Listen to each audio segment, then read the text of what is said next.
Remember the last time you played a tabletop RPG and your friend cast the fireball spell, killing all the enemies and exploding your whole adventuring party? I know they say that living well is the best revenge. Well, how about you play as a living fireball spell and let revenge be the best revenge with Battlezoo Ancestrary's Year of Titans. Once a month for the next year, you'll receive a unique playable species you won't find anywhere else for your D&D 5th edition or Pathfinder 2e games. Now you can play as a living spell, a skillful cyclops, a wicked troll, or even a mighty kraken. And those are just the ones I can pronounce. An hair jar? It's pronounced ein hair-jar. Say tires? It's satyrs. Okay, I think I got this one. Dual hand. Doulahan. It's a headless horseman from Irish folklore, you gigantic tit. Every month you'll receive a new PDF or Foundry VTT module, along with handmade battle maps, tokens for your virtual tabletop, both static and animated, and detailed in-world lore entries, allowing you to easily add these unique species to your next tabletop session. All this and more for less than a monthly Egg McMuffin.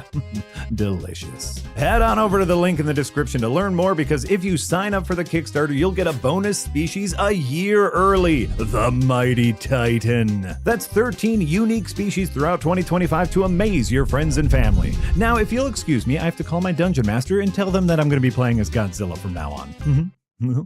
Godzilla.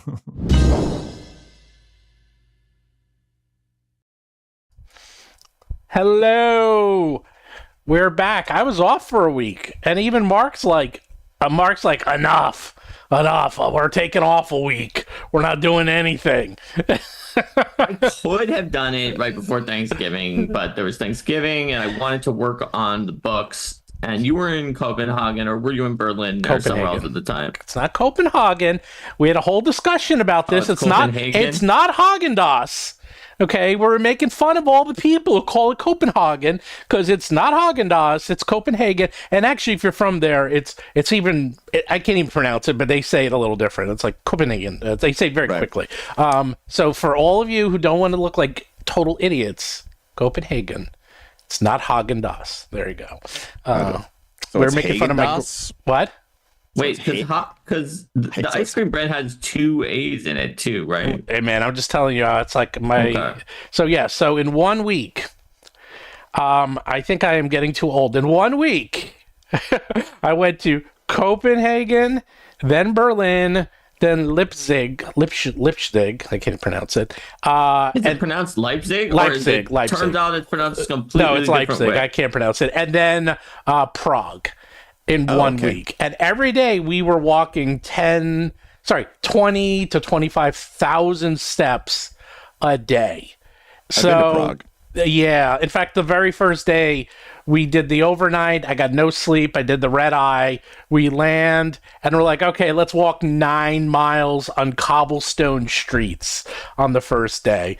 Yeah, that was brutal. So we usually our vacations between like those European insane jaunts to like sitting on the beach, and I'm so up for this sitting on the beach vacation now. It's how I define travel versus vacation. Right. So what you did was not a vacation; it was travel, right? Like when you have to work for your fun, it's fun. It's fun, but you have to work for it. That's travel. Yeah. When you don't have to do shit, that's vacation. Oh, yeah, that was a lot. That was not a vacation. Right. That's a good definition. I'm going to remember that one, Derek says. Yes. It was not. And let me tell you, though, I will tell you the best part of the trip, which I did text both Derek and Mark right away, is the very end of the day. I mean, so I'm going on. I've already walked like 9 miles. It's like 3 in the afternoon, which is 3 in the afternoon at that time, which is 9 a.m. this time, and I've already been up for over 30 hours straight without sleeping, and then also traveled and then walked 9 miles. And then we go to the ferry, and that ferry, there's a boat tour, and we go to the boat tour, and my family's with me, and I'm like, oh, when's the next boat tour? And they go, the next one's not for like another 2 hours. And we're like, oh, we're not going to wait. And, like, okay, we'll come back tomorrow. And the guy's like, hold on a second, hold on. It's like, are you on YouTube? And I go, yes. He goes, oh, do you do, like, what do you do? And I'm like, oh, I talk about, like, role-playing games. And he's like, oh, yeah, I know you. And I was like, oh, yeah, I watch some D&D and stuff. And I was like, oh, my God. And my family...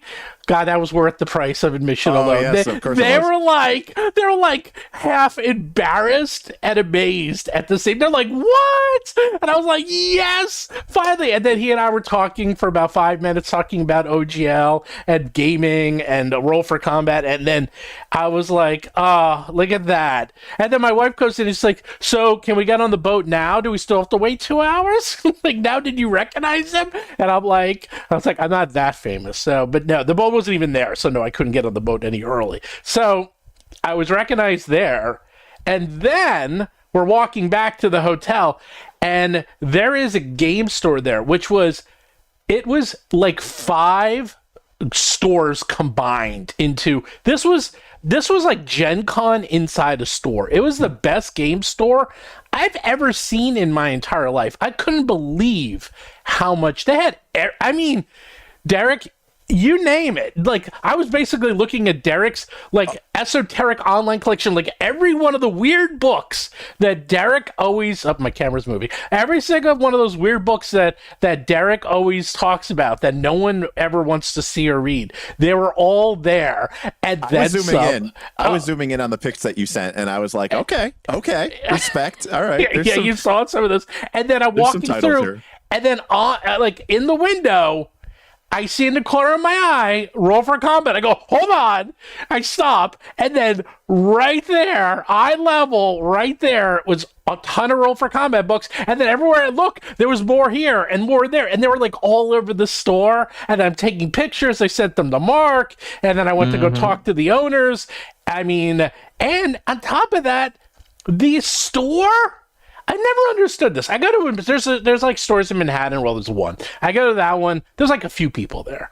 Okay. When I went to Paris. I went to a game store, packed. I went to Spain, packed beyond belief. I went to Tokyo, packed. Like these game stores. This game store, overflowing. I mean, it was like freaking Gen Con in the store. It was just wall to wall people. I'm like, what is going on? Like, where am I? What an alternate universe am I living in? They take their gaming very seriously. They're not like us lazy Americans. Oh my God, it was really impressive. So they're all in the game stores. Sharing bonds of friendship, maybe drinking a beer in the game store. Yeah, it was nice. Playing board games. I know. And what are we Americans doing? We're playing on our VTTs. We're alone. We're sitting in our mom's basement playing VTTs. It was amazing. So that woke me up. That gave me the burst of energy because I was so dead. I'm like, look at this, and I was just like gluing around this game store. But I'm going to PAX this weekend, so I was almost like, it's like, you want to buy anything? I was looking around. I'm like, I already have everything in this store, more or less. Like, I had a lot of it. And B, I'm probably going to get it at PAX, and I didn't want to lug it around. So I was like, It's like half of me wanted to, but I was like... Having roomed with you when you bought/acquired way too much stuff and you were in a travel flight mode, yes, that was a good call, because I remember your clothing package situation at Gen Con. Well, at Gen Con, what I had to do is I literally took all my clothes and shipped them home. Right, which is such a player's move. I love it. I love it so much. I literally I got a box and put all my clothes in there so I could bring the games home because I got too much. I knew someone once who was going. Where were they? I don't remember where they were going, but they were going somewhere, and they FedExed a box with clothes for the week to their hotel. Oh, yeah. And held it there rather than check a bag, because the bag check was like $90 each way. So it's like $180, and they could ship their clothes for like $25-$30. Well, and then ship it back. I'll give you the levels. So the level is lowest level. You carry everything on. Next level, you carry and check things on. And the next level is you ship your clothes where you're going.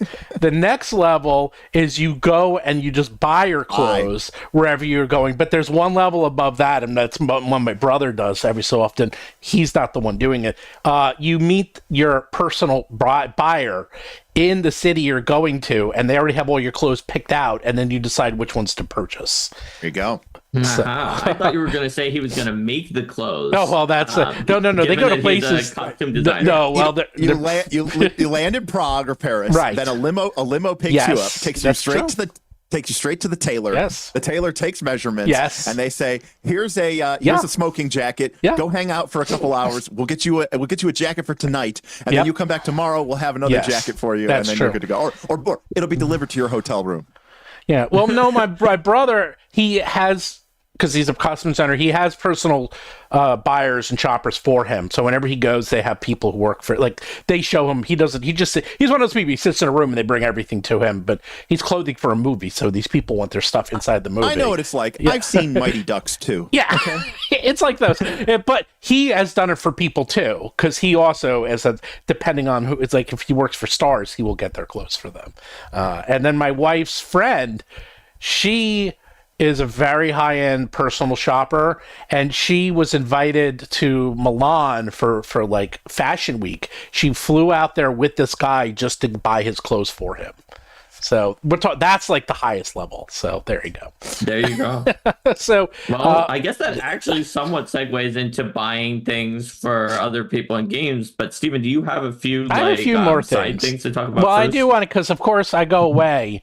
And whenever I go away, the world, like, it never fails. Every time I go away, I'm like, I'm like, there's going to be huge news when I go away. And, I either knew that you were out of the country, right, or dead, because I was like, this whole Elon Hasbro thing, and I was like, everybody was doing videos about it. Ben Milton, Professor Dungeon Matt, everybody, and then I was like, okay, where's the RC? But it's not. It's just like, it's not a big thing. Steven has a bigger thing. Well, it was interesting, clickbait. I'm going to tell you an interesting story. I just rewatched all of Silicon Valley from HBO. It's an excellent series. It's really funny. It's basically about startups and, tech billionaires. And in the very first season, there's this whole thing about where there's these two tech billionaires fighting. And they're fighting by literally buying and selling $1 million companies and messing with each other at will and destroying people's lives. And I think about that, it's very similar. It's like, and then there's a scene where the main guy says to this woman who he's working with, it's like Gavin Belson, he's like messing up my life. What does he do? He goes, and she's like, listen, these people are billionaires. Like, this is, if they have to spend a couple of $1 million to insult the other one, they'll do it. Like, they don't care. It's like they have so much money and so much power at this level. Everybody means nothing to, like, people mean nothing to them. And that's what I was thinking this whole thing. It's like, oh, how much? Elon Musk is like, oh, how much is it? Like, you think if the OGL happened or any of this, you think he would have cared? No, he doesn't care. He doesn't care about any of this. He would just buy it. It would be his plaything. And then if he wanted, he could turn it all into X and X or D versus D. Like, he'd do anything he wants. And people could complain and bitch and moan. And you know what he would do? Nothing, because he doesn't care, because he's the richest man on earth. So I have nothing to say other than if he does buy it, it'll probably be an absolute disaster.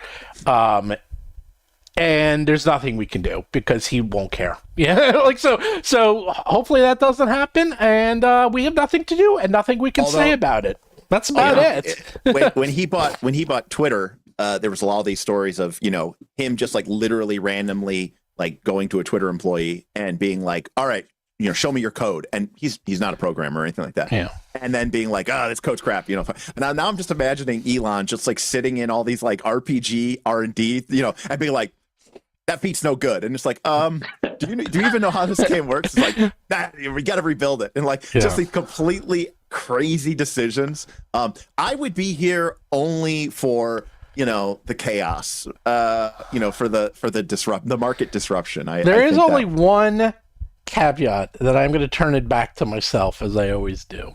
Are you ready? It'd be good for the views. No. Here's the weirdest part. Are you ready? You might. My brother kind of knows Elon Musk because he does movies, and my brother's done movies. It's a very long story short, but he's actually done producing for movies, so my brother knows him.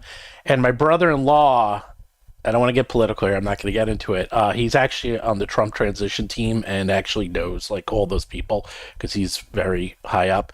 And I have a lot of ways to get in touch with Elon. If this does happen, I will do what I can to at least maybe be one of the people in there. So at least maybe I can actually keep D&D alive and not totally get destroyed. Elon buys Hasbro. Chris Perkins out. Steven Glicker in. Believe it or not, well, the first time when you guys were like, oh, Steve Glicker for president, I was like, okay, I give that like a 5% chance. Like I was still pulling things back. If this buys it, I give it a 50% chance because I actually have a lot of ins to get in touch with him. And on top of that, he's a huge Diablo Blizzard fan, and I got a lot of people at Diablo, a lot of people at Blizzard, so I got enough connections. Number one player in the world. He thinks he is. He is. Well, he's one of them. No, he has the fastest clear time on the whatever. Not verified. Not verified. That was unverified. Yeah, I agree. So there you are, Steven. You're gonna try to run. You're gonna try to run damage control in this hypothetical situation. Or it could be my fault, as someone just said. Or it could be, oh, Steven Glicker, yeah, he killed D&D. I'm like, hey man, either way.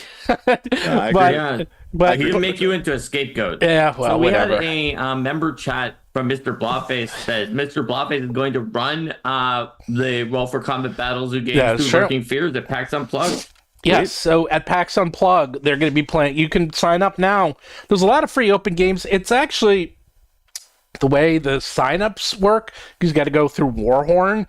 It's like terrible how the signups, like all the games are basically empty. They fill up by the time PAX goes. Let me find I'm going to give you the link if you want to sign up for any of the Jewel the Indigo Isles. And maybe I'll go there. Maybe I'll play. I'm going to be there. Maybe me and Professor Dungeon Master will sit down and play a game. Who knows? Okay. To sign up for a game at PAX.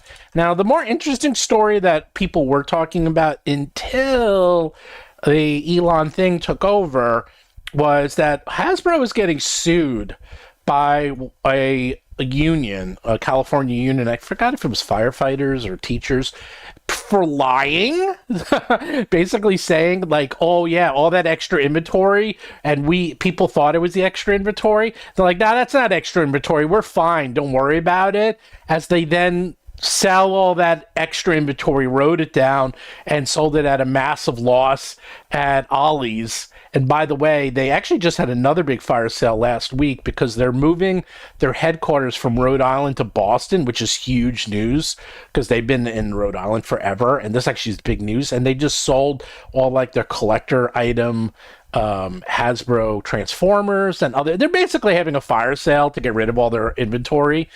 And it's interesting because they're a toy company that doesn't seem to want to make or sell toys, and they're getting sued for misrepresenting, and because then the stock price tanked after they basically said, oh yeah, we're fine, don't worry about our inventory, and then the very next day start selling it at like 95%, pennies on the dollar loss, and then the stock tanked.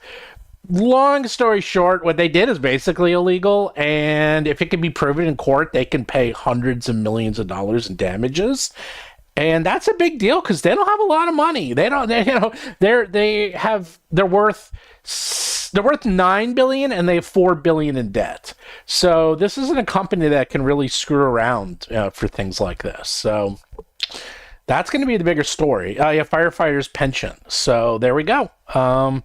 It's going to sound like it's a much more actually something that matters. Oh, it's happening. They're getting sued. That's happening. Like they can't walk out of that. And they're going to have to defend themselves in court. So that's going to take a while. So that story's not going away. That's not a story going away anytime soon.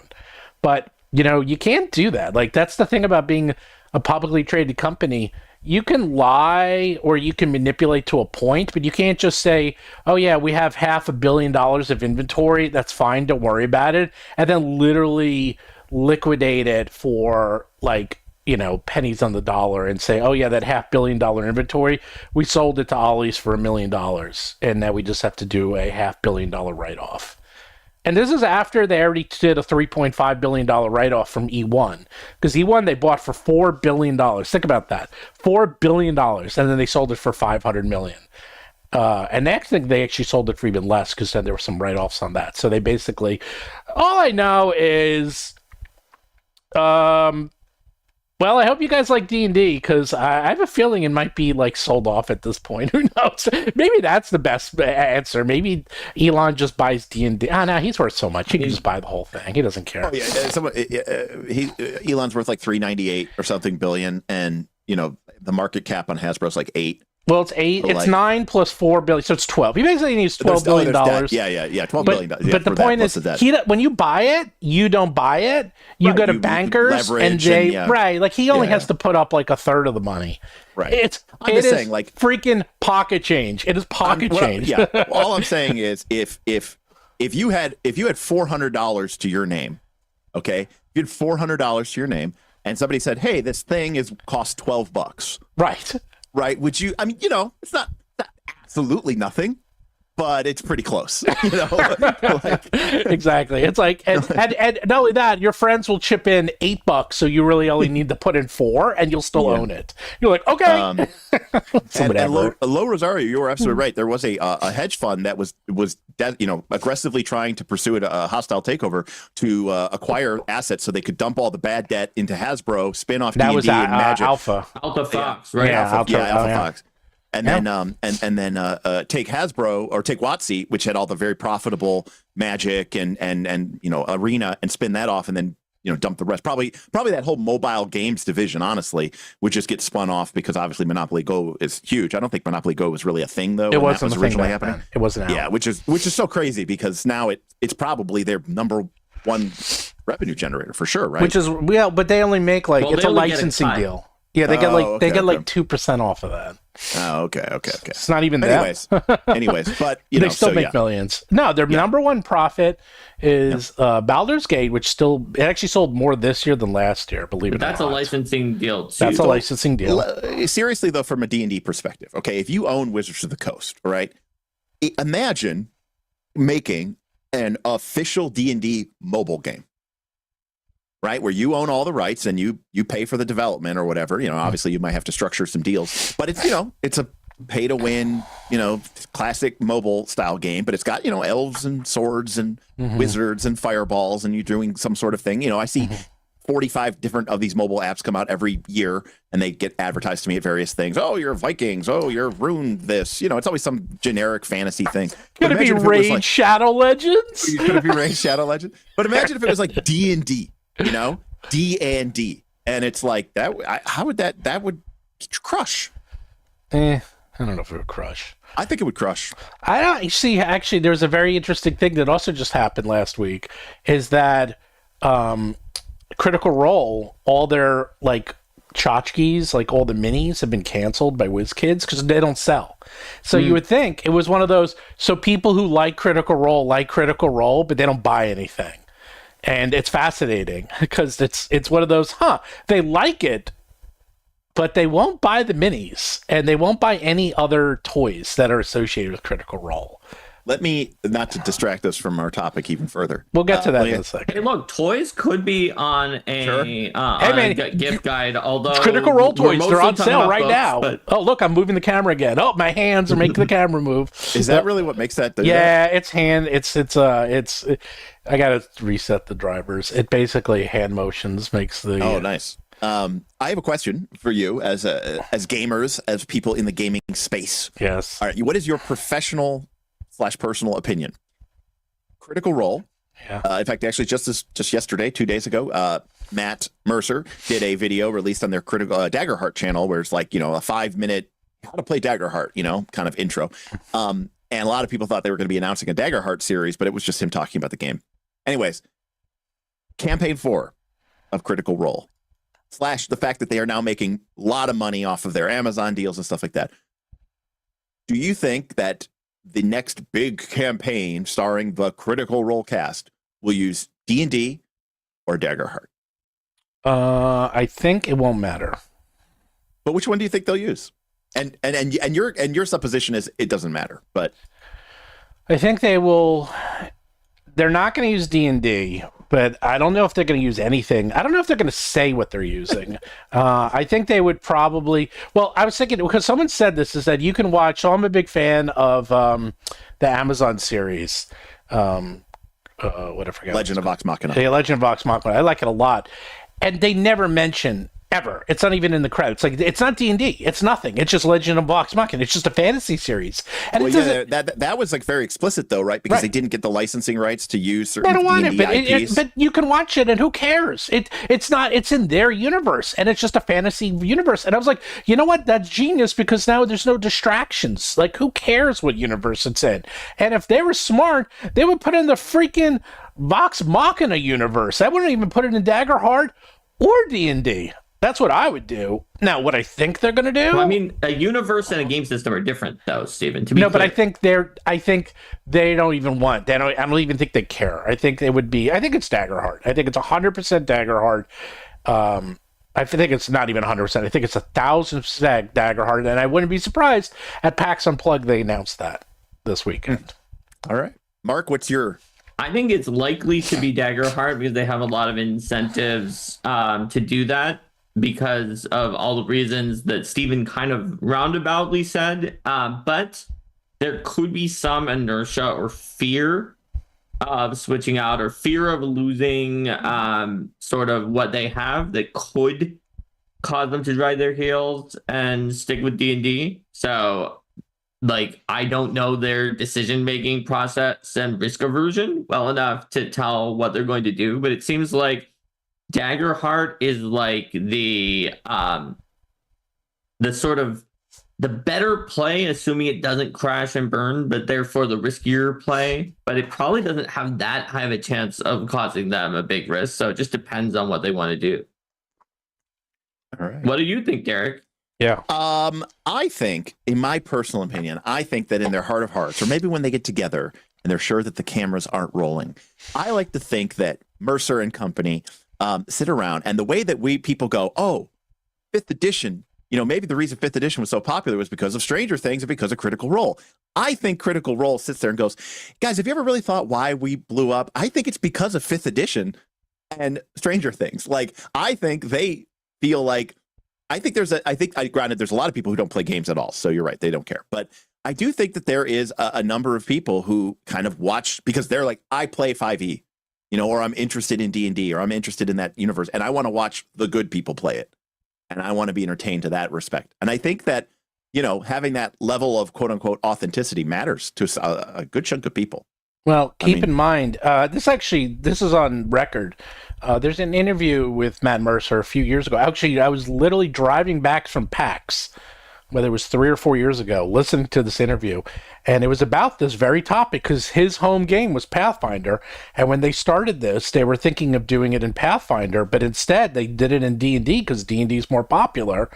So I don't think they're not aware of that. I think it was a combination of all of them. It was a combination of they did it in D&D and Critical Role just happened to get popular at the right time, right place. And Stranger Things hit the exact same time. They was just right place, right time. I've said it so many times. It's like it's all freaking timing, man. A lot of life is timing, and they were just at the right place at the right time, and it was good timing. That's that. I hate to say it. That's most of it. It's more than you think. But you have to be out there doing something good, putting out a good product in order to take advantage of being at the right place at the right time. If you never try, you'll never be at the right place at the right time. Correct. Like they were doing this before this. It just because they were out there doing this it was a combination of if they're not out there doing stuff, then the right time, right place never happens. But it was a combination of that. And yeah, someone mentions about Felicia Day because actually she started this, and it was actually her channel and her baby, and that's a whole other topic that's of interest. So we talked about that before. What was the name of her web show? It was Geek and Sundry. No. But like the name of her, the one where they were the MMO guild. Oh, that was actually the guild. That was just the guild. Oh, it was just the guild. Okay. Yeah, I love that show. I did too. I thought it was really funny. It was really funny. It was a little rough at first, but then it was rough. But it was as someone who worked with World of Warcraft and all that, like the Blizzard guy, they loved it. They thought it was hysterical because it's like, they do a lot of. They were pretty accurate. Yeah, they were pretty accurate on a lot of it. I loved. I can't remember his character's name, but the guy, the guy who like is like ironing his shirt and then also making a grilled cheese sandwich with the iron, and he's like, like the super straight guy, the super straight man, the like, adult, like the guy, the guy with the the balding guy. Oh who, yeah, he's been in a million things. I forgot. He was like, I don't remember his character. I don't remember his character and name like either. the totally absent-minded mom who just like ignores her kids. She was funny. She was funny. I was in Hollywood and I saw a whole bunch of them at I went to like breakfast, and a whole bunch of them were just sitting there. And of course in Hollywood you can't like do anything about it. You're more like, oh, look who's over there, and then you do nothing because you can't. It's considered couth if you go up to them. Someone asked if you ever watched Mythic Quest on Apple. No, I haven't. I should. It's like it's basically the same thing. So yeah. Anyhow, I really do wish, man. I always think of that alternate universe if Critical Role was playing Pathfinder. Can you imagine, Mark? I don't think they would have blown up, though. See, that's what I'm saying. But you never know. As someone who you never know. Pathfinder, I don't think they would have blown up at that moment. You never know. Yeah. You never know. At the moment they launched it. And by the way, you never know. In chat, KC says you see a lot of people online saying they would drop CR if they moved away from 5e, but I do get a sense that it's a vocal minority. Yeah, but then you have they're Matt, wrong. They say that. That's I wouldn't true. watch Critical Role if they switch systems. I like watching them play 5e. Yeah, right. I don't care. The thing is, people say a lot. It's one of those like.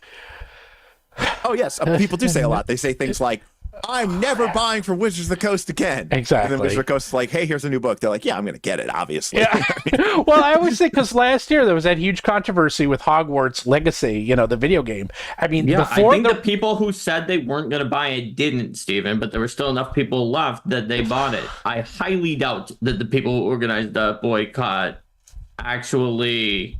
You'd be surprised, Mark. You'd be surprised.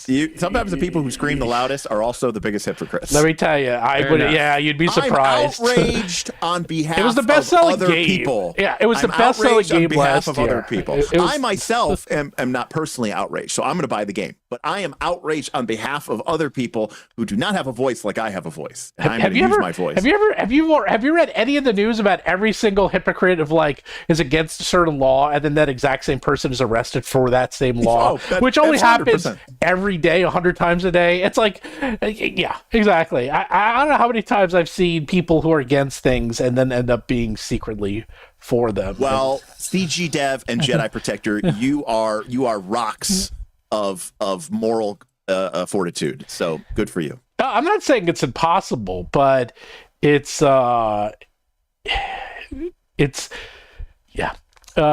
People will only do it. I just listened to a podcast about this very topic, about how like people will only do boycotts and so forth as long as it doesn't usually if it doesn't personally cost them anything.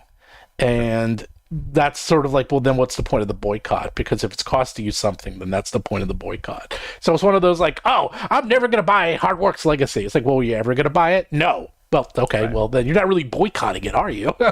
and then I do appreciate Jedi, who says, I've not bought any more D&D since the OGL disaster. But then, and I think he did just delete it. But he's like, but they got me with Magic the Gathering. Right, exactly. That'll get you some other way, It's so fun. I think we caught up.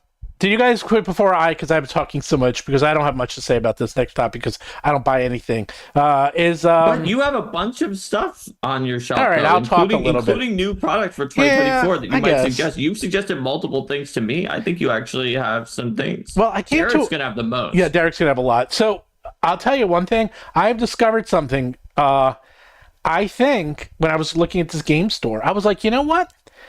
There was a point, first when I was a kid, I used to like reading all these books and just not even having to play them, just reading them. Then I got older and I like to play them all. And now I'm even older and now I have a game company.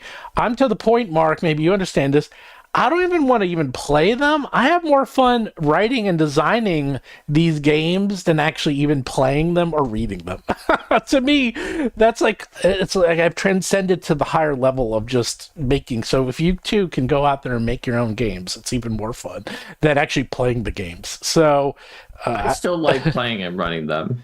I think I need a break. I think actually my group, I could tell my group is like, we're all like a little like, we're at the very end, up to level 19. I think we all were like, ugh, can we just end this? They actually said that. They're like, look, if we can skip fights, it's okay. And when they said that, I was like, yeah, I know. We're getting to the end. We're almost done. It's like, you want to see it through, but it's almost like you just got to push through to that very end.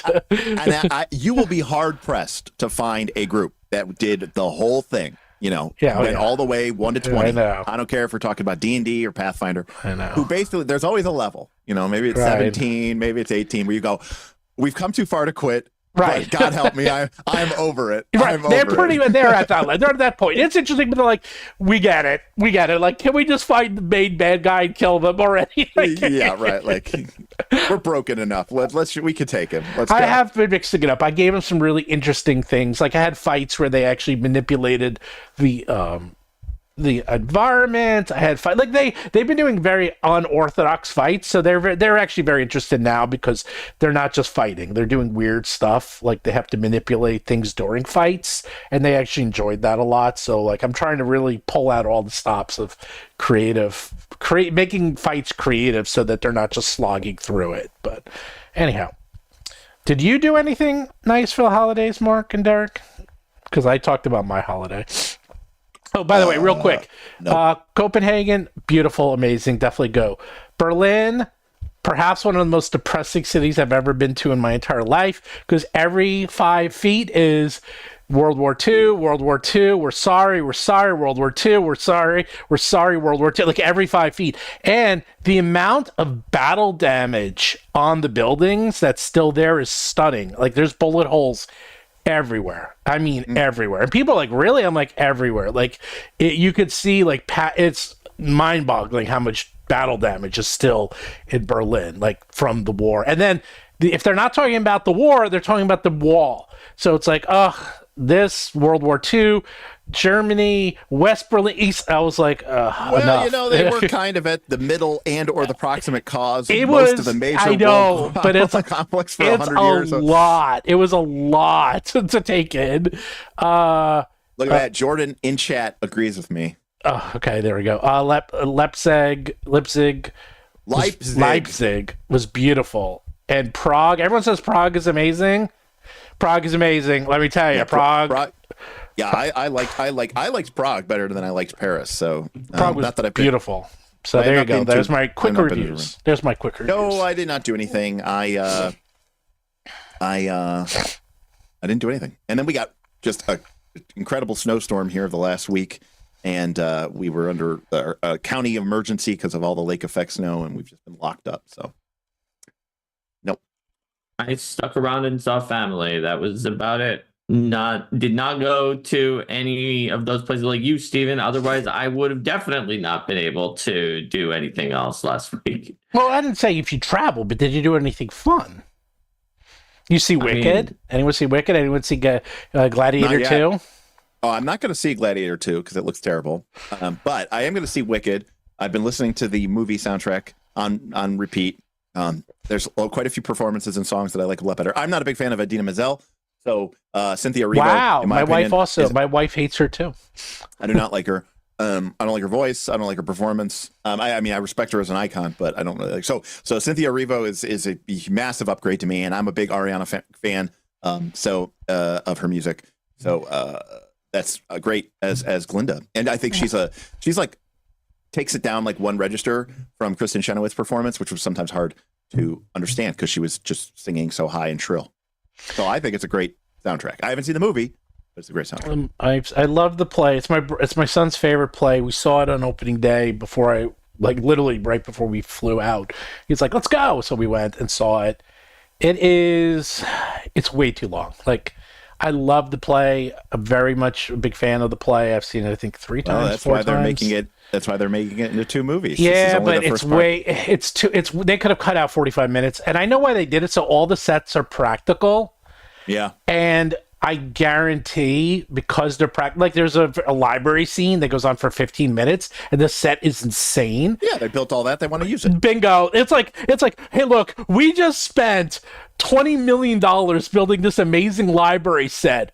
we're spending 15 minutes in this set. It's like, dude, the scene in the play is like 3 minutes long. Like, it was a 3-minute scene, but nope, they had to make it a 15-minute scene, and every scene's like that. It's like we're in another set. We need 15 minutes because we built this damn set. We built it, like, everything's real. Everything's real. So it's actually kind of amazing how real everything is. And it definitely has a tactile feel, but then you end up with a 3-hour movie because they gotta use it. Even the final scene where Elphaba uses the Grimoire to enchant herself to fly, that was real. They actually taught Cynthia Erivo how to fly. They kept throwing her off. It was amazing.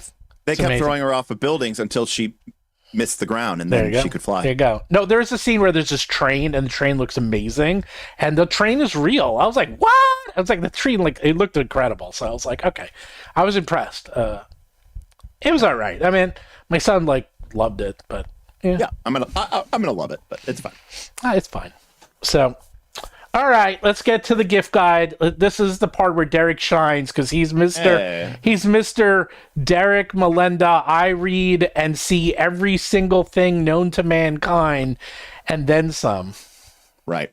Yeah. I mean, I guess what are we talking about here in terms of content? This is we're looking at a tabletop RPG gift guide. So for the tabletop RPG gamer in your life, obviously, if they are playing D&D with official supplements from Wizards of the Coast, they can get the 2024 Player's Handbook and the Dungeon Methods Guide. We don't need to get into that, but we can talk about indie stuff. We can talk about other publishers. We can talk about third-party content for big games, any of that. Speaking of which, if you go to Battlezoo.com, today's the last day of the Thanksgiving Day sale. I extended it to today. 25% off at Battlezoo.com. Including free shipping if you spend $75 or more, which we never did before.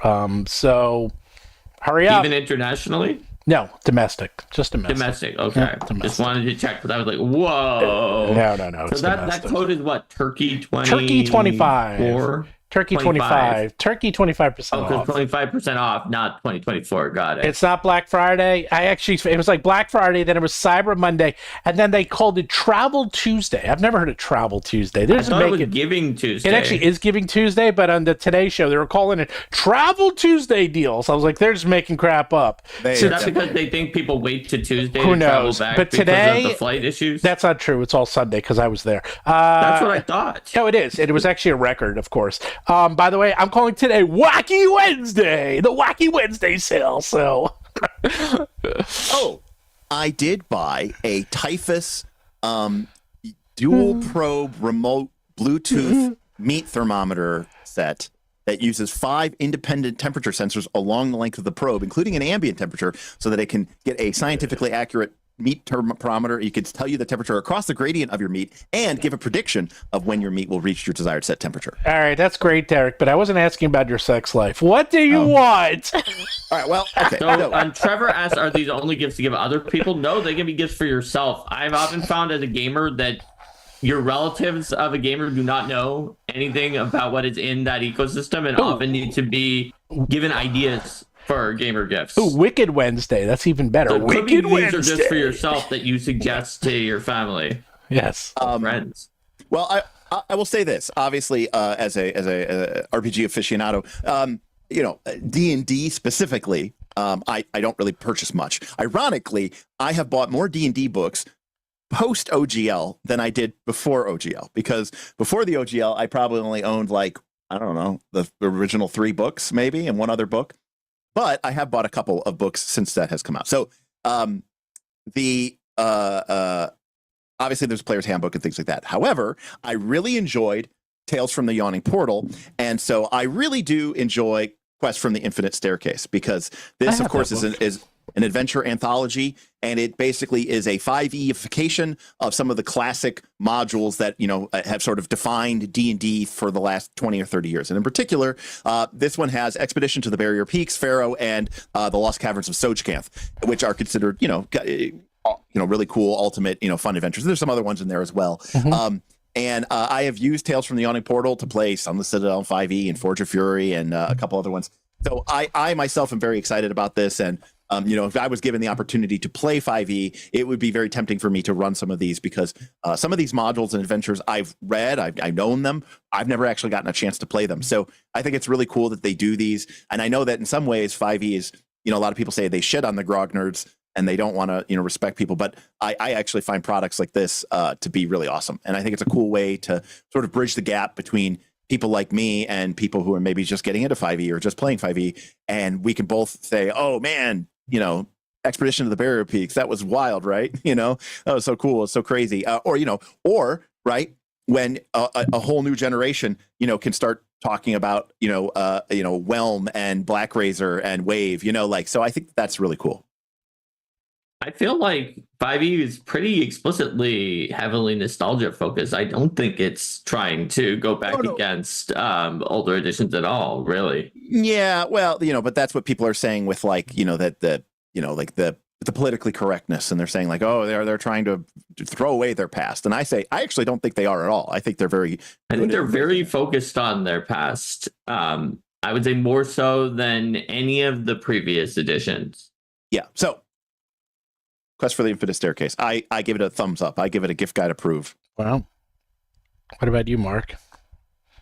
It give me more than one thing, by the way, Derek. Oh, I have many more. Okay, so we'll each do one, and then we'll go around. How about that? Yeah, sure. I got stuff. I would say that generally when you're looking for gift guides, we're going to get into some stuff that is probably more obscure and harder to find from Derek. But one thing that you can take into the future is you can look at the Annie Awards or any other sort of award show that you're interested in seeing and see who won a lot of awards or was nominated that last year, and take a look if something seems like your genre or you might be interested in it. So of course Shadow Dark, which technically the print books did make it out, they were at the end of last year, but they won the 2024 Ennies.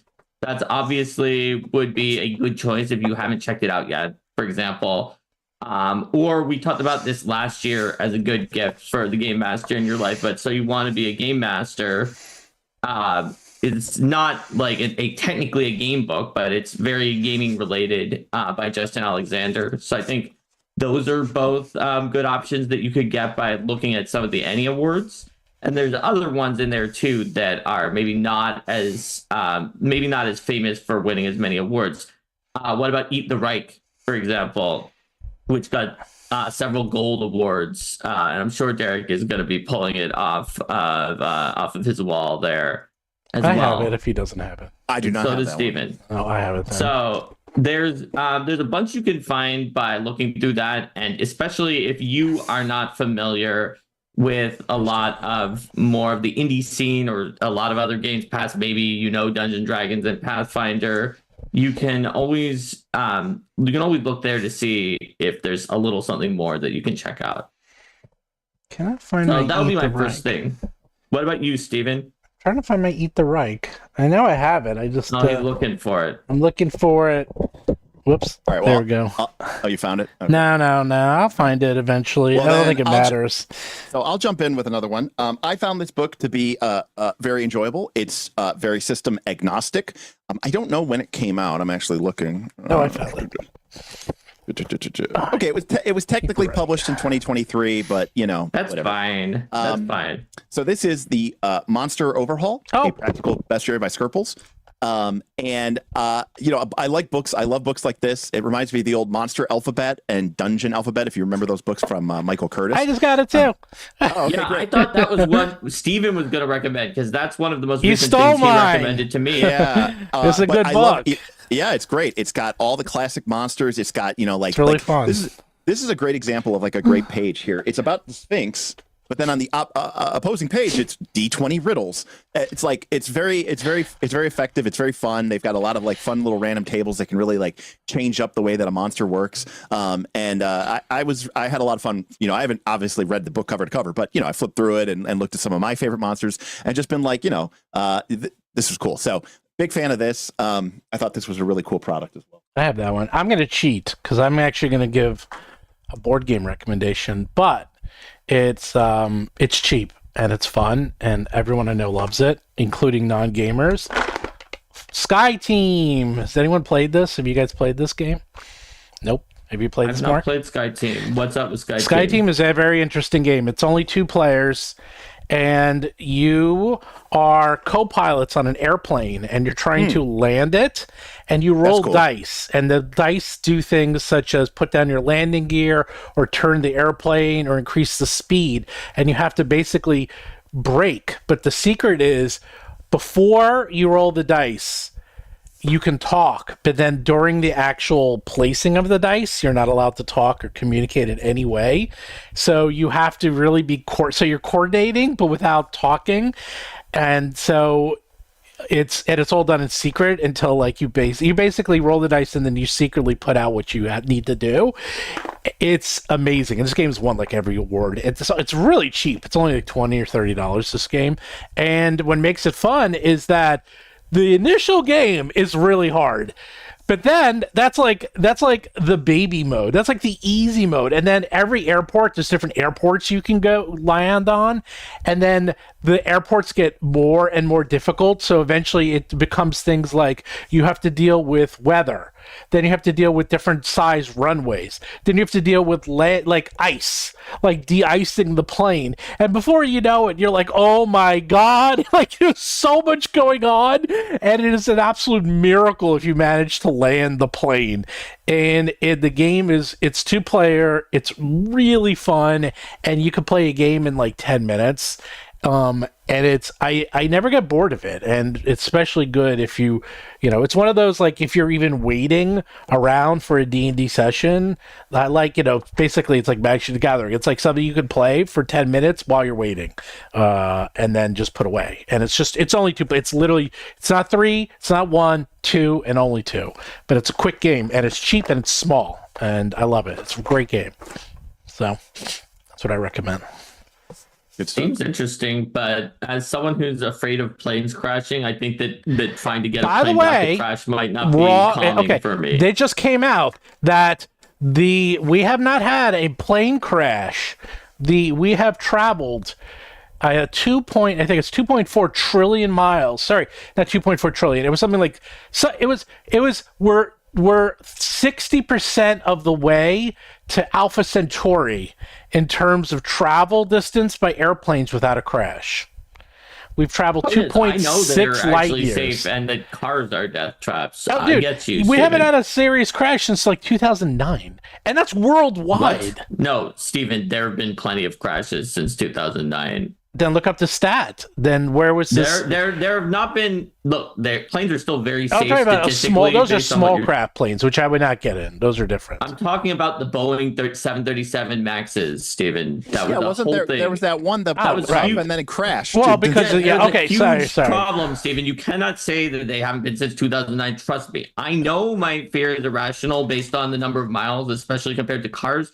But I also know which planes have crashed and which have not, and there are some that have crashed. Yeah, there you go. Well, for someone who's flown over 500 flights and has never had an incident ever. All right, and you wouldn't expect to. You wouldn't expect to because they are actually safe. Okay. These are a couple years old, but I just found them this year, and I thought they were delightful books. These are from Wet Ink Games. So this is Into the Cess and Citadel and Into the Weird and Wild. And this is, again, a fairly system agnostic system or a book that basically, this is one's for like weird wilderness stuff. And this one's kind of like for strange cities and sewers. And it's just got guides for generating landscapes and wildernesses, kind of weird rules, random tables, 100 random locations, 100 random locations. So they're pretty cool books. They've got a nice form factor. They're not full size. They're kind of more of like I don't know what they call this, A4 ledger. You guys tell me. You guys are the publishers. So I really like these books. They're fairly affordable. I think they're like $20-$30. And again, there's a little bit of an edge here. There's kind of a little bit of that weird fantasy element to them. It's not like, shining, bright and shining kind of fantasy. It's a little bit more kind of weird and dirty. But I thought they were really fun. And I love, this kind of random tables and procedural type stuff. So I thought these were cool. Again, that's Into the Weird and Wild and Into the Cess and Citadel. Digest size. Thank you, Andrew. Want me to keep going? I can keep going. There we go. Steven, what was that other book that you showed me recently that had the really interesting art? It was like a month or two ago that you got pretty recently. That can be another one for you. Really Unfathomable. This is the adventure that Ben Milton said it was the best adventure he ever read. And it's beautiful. The art is beautiful. And it's basically just weird. It's hard to explain. It's just like a weird adventure. It's like an OSR type adventure.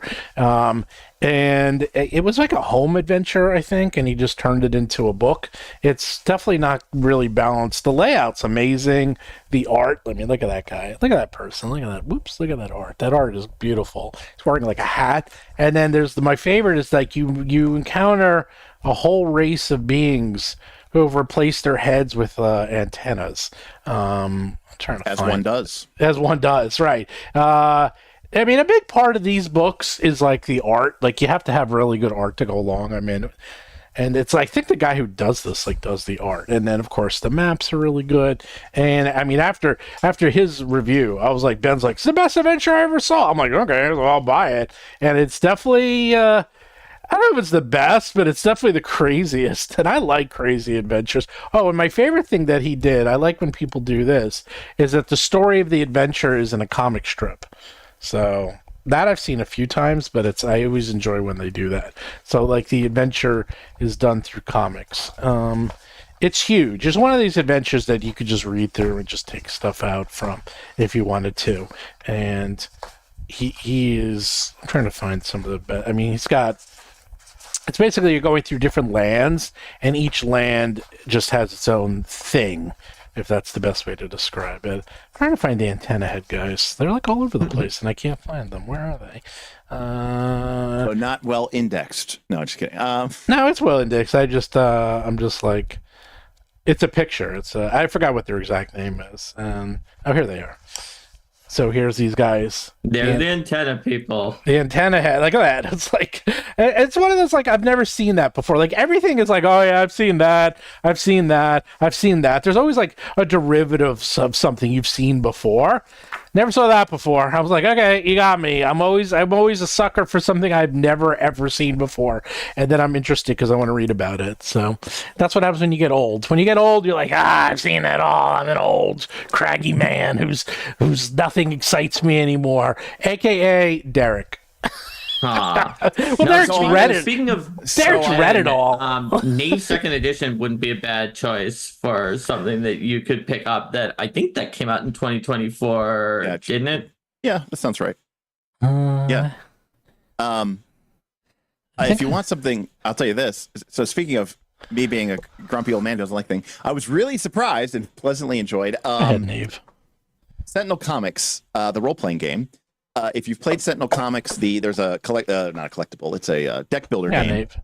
Now, this game is a couple years old, but the reason why I'm specifically bringing it up is because the retail price on this, the MSRP, is $60.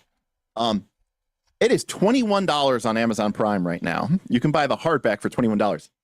If you bought it this weekend over Black Friday, it was $10. It was actually $10 for this $60 free shipped for a 395-page book for $10. Anyways, but it's back up to its normal price of $20. Oh, wait. But it is actually an excellent superhero RPG. It is not D20 based. It has its own cool, unique system. It has a sort of a narrative mechanic to it where, as the going gets tough, the tough get going, and your most ultimate powers can only be unlocked when your character is in the red zone and you've kind of been pushed to the brink. So, you can't just open up a fight with your ultimate power attack. You kind of have to build up the tension a little bit.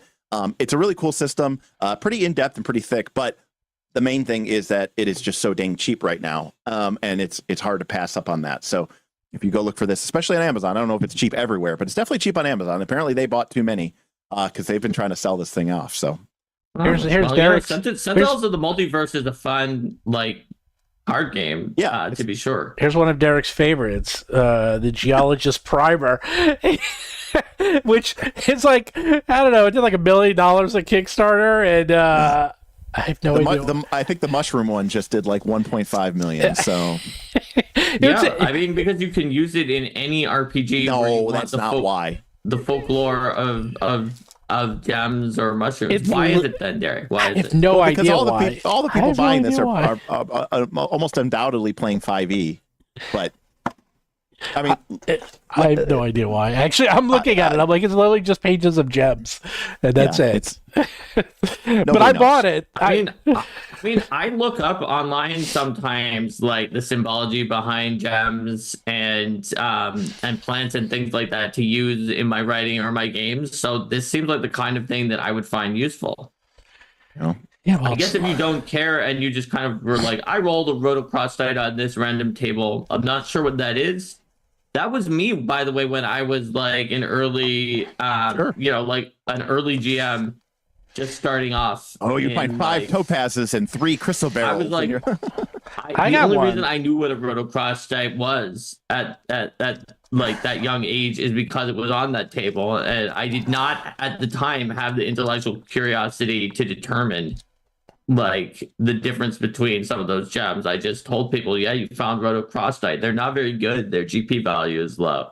So, by the way, this one, I'm actually kind of surprised you haven't done those. So, someone who loves Fabula Ultima as much as Derek does, oh, Break, which is very Fabula Ultima. Like, I haven't played it, but holy crap, this is the most beautiful book maybe ever I've ever seen. I mean, the layout, style, and design is 11 out of 10. Like, it is beyond, like, I can't even get Show over it to how us, Steven. like Don't just here. look at it yourself. no, it's like a Studio Ghibli type book. Like, if Studio Ghibli made a video game, this is it, which is really Didn't saying they something. make a video game, Ni no Kuni, Wrath of the White Sorry, Witch? TTRPG. They made many video games. Okay.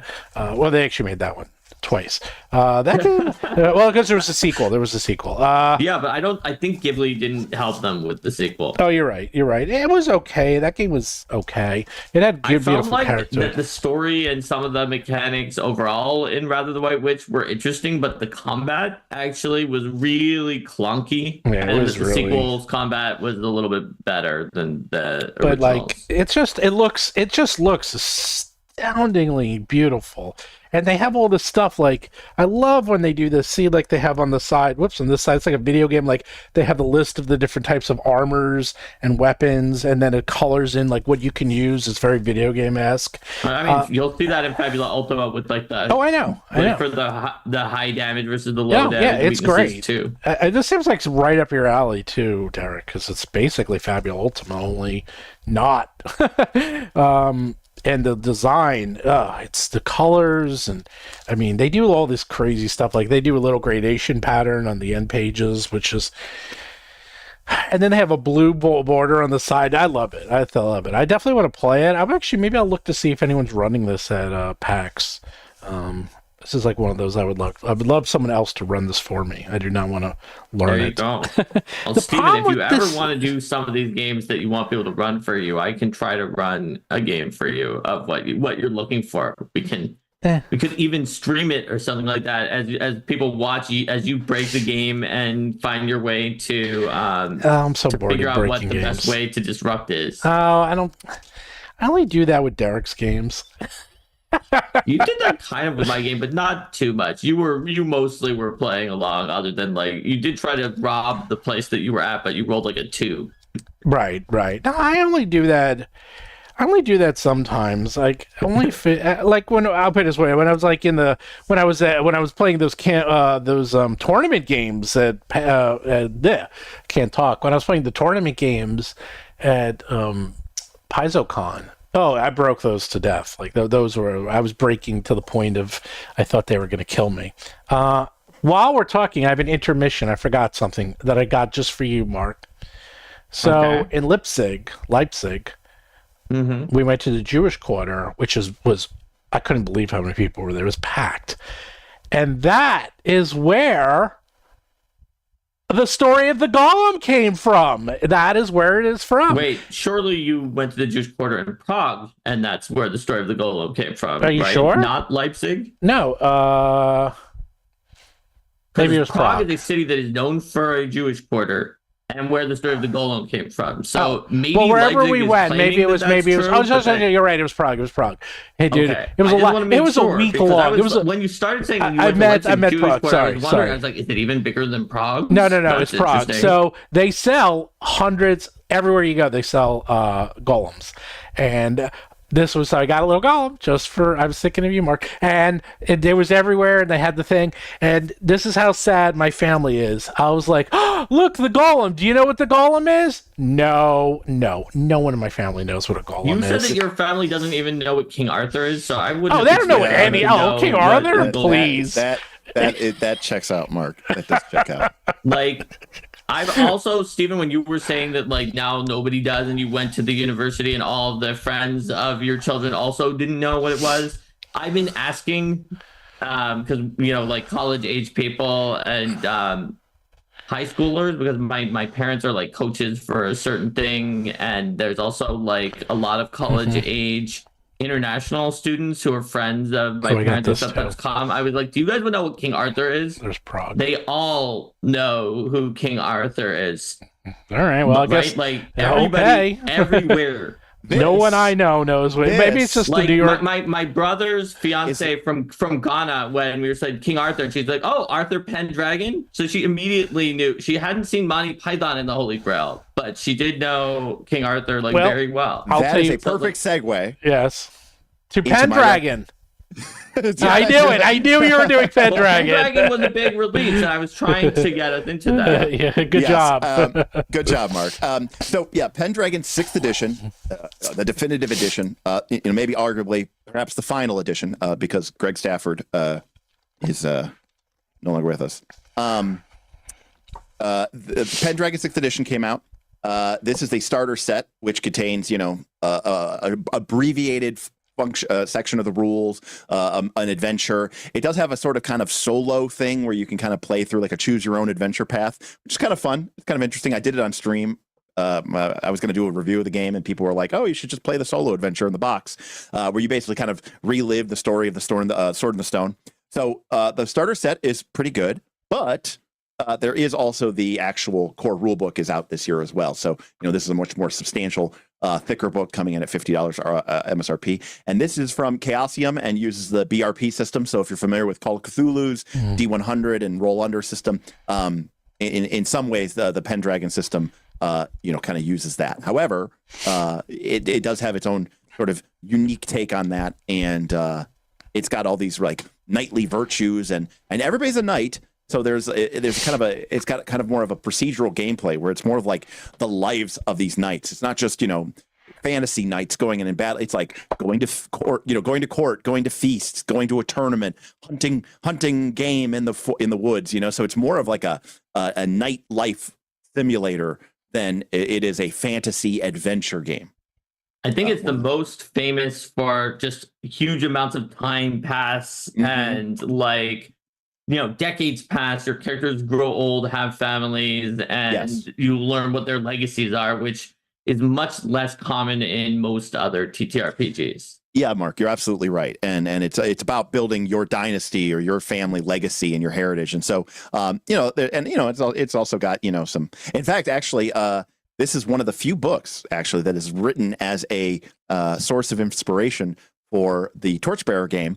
Because the King Arthur Pendragon, the rulebook introduced this idea of what they call the winter phase, and Luke Crane used that when he did Torchbearer, which is this idea of it's like when you have specific downtime sessions that sort of kind of capstone the year. So after a couple of sessions of adventure and doing stuff, it'd be like, hey, we're going to kind of almost have like an administration session where we're going to deal with like a lot of procedural stuff, like who in your family got sick and who died, who had kids, who got married. You can kind of deal with a lot of this like procedural stuff offline. But because you're kind of trying to simulate or at least emulate the lives of a knightly family or a knightly court, it could be a really interesting experience. It's a lot different than what you get out of your typical sort of fantasy adventure hero thing. So, by the way, here's another one that I will mention: X-Crawl from Goodman Games. So X-Crawl, I know a lot of people talk about DCC, and I like DCC, but X-Crawl is my absolute favorite, and it's been around. It's so funny. They rewrote. I played X-Crawl the last one I played there was a version of Pathfinder, and they turned X-Crawl. They used Pathfinder rules for X-Crawl. Now X-Crawl, I don't know what version this is up to, but this just came out again. It's its own version. It's its own rules, and it's very much like DCC. It's very much in the DCC world, but it takes place in the United States, but it's the Roman Empire. So it's basically the Roman Empire of the United States. And what do you mean by the Roman Empire of the United States? Do you mean like the Roman Empire, but it never fell? Yes. And now it's in modern day, yes. Or it's actually the United States? It uses modern day United States, but it's the Roman Empire. So Memphis still exists, New York City still exists, Philadelphia still exists. The Roman Empire owns the United States. In a way, it's a weird combo. Like imagine United States, but using the Roman Empire as the government system. So it's not the Roman Empire, but the United States has a Roman-style government system. Yes, that's a better. Yes, I didn't use that. So I didn't explain that. You know, like some kind of a Senate. No. Some kind of a chief executive. We can call them an emperor, maybe a president. There's an emperor, right? It's fun. So people go through dungeons, and it's a sport, and you are sponsored by various people. It's just what we're talking about with Wayne's World. Like, so you literally have like Nike armor, or or whatever, like Powerade health potions. Look, you know what? Of all the brands you could have potions. named, Nike is one that really would make sense yes, in a fantasy setting where you have to go into dungeons to be the name of a brand where you are praying for victory, right? So what makes this fun is that you are actively competing, and you go from room to room, and then there's even green rooms in between. And then while you're fighting, you have to sometimes stop and spend a round instead of fighting to promote the product. So you'll be like, it's like, what do you do this round? It's like, well, I could do a coup de grace, but instead I'm going to like hold up the armor and said Nike, you know, and then you have to roll for like audience reaction. It's really fun. It's a lot of fun. It's really goofy. It's a nice balance. Strangely, what I do like is that because you have other options during combat other than fighting, such as promotions and like also showing off because you have an audience in front of you, it actually adds a very interesting element to combat that you just don't see in D&D or Pathfinder, is that you have to appeal an audience. And I really like that. It's actually fascinating because combat and fighting is not always the best action when it's your round. Sometimes you want to because you get experience and you get gold and you get more sponsors by getting like the audience to like you. I really like this game. It's a lot of fun, so I would those kind of this. added incentives are the kind of things you can have in a D&D or Pathfinder encounter. And in fact, if you watch videos on a bunch of different channels, we have them on Linda and my channel, RK Mark, as well, about how to make those kind of complex encounters that are really interesting. You can find advice on how to do that. But what's cool about the game that you put in there, Stephen, is that it's baked in.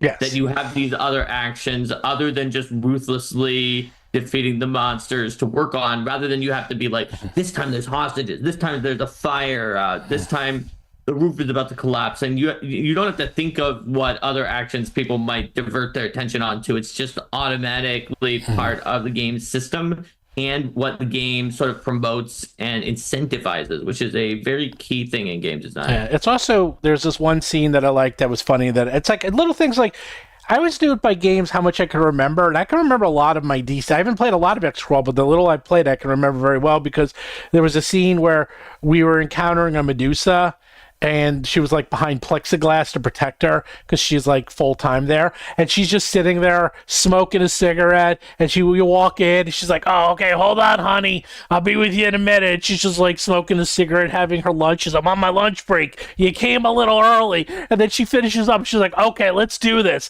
She like stretches. She's like, "Ah!" And I'm like, "What the hell, man?" It's just so funny because, for the first time ever, a dungeon makes sense, because it always seems so silly that a dungeon is like these series of rooms. Well, you literally are going through the series of rooms, and and the cameras are there and the audience is there, and I just like the whole concept of playing to an audience and having it. And then there's the X crawl.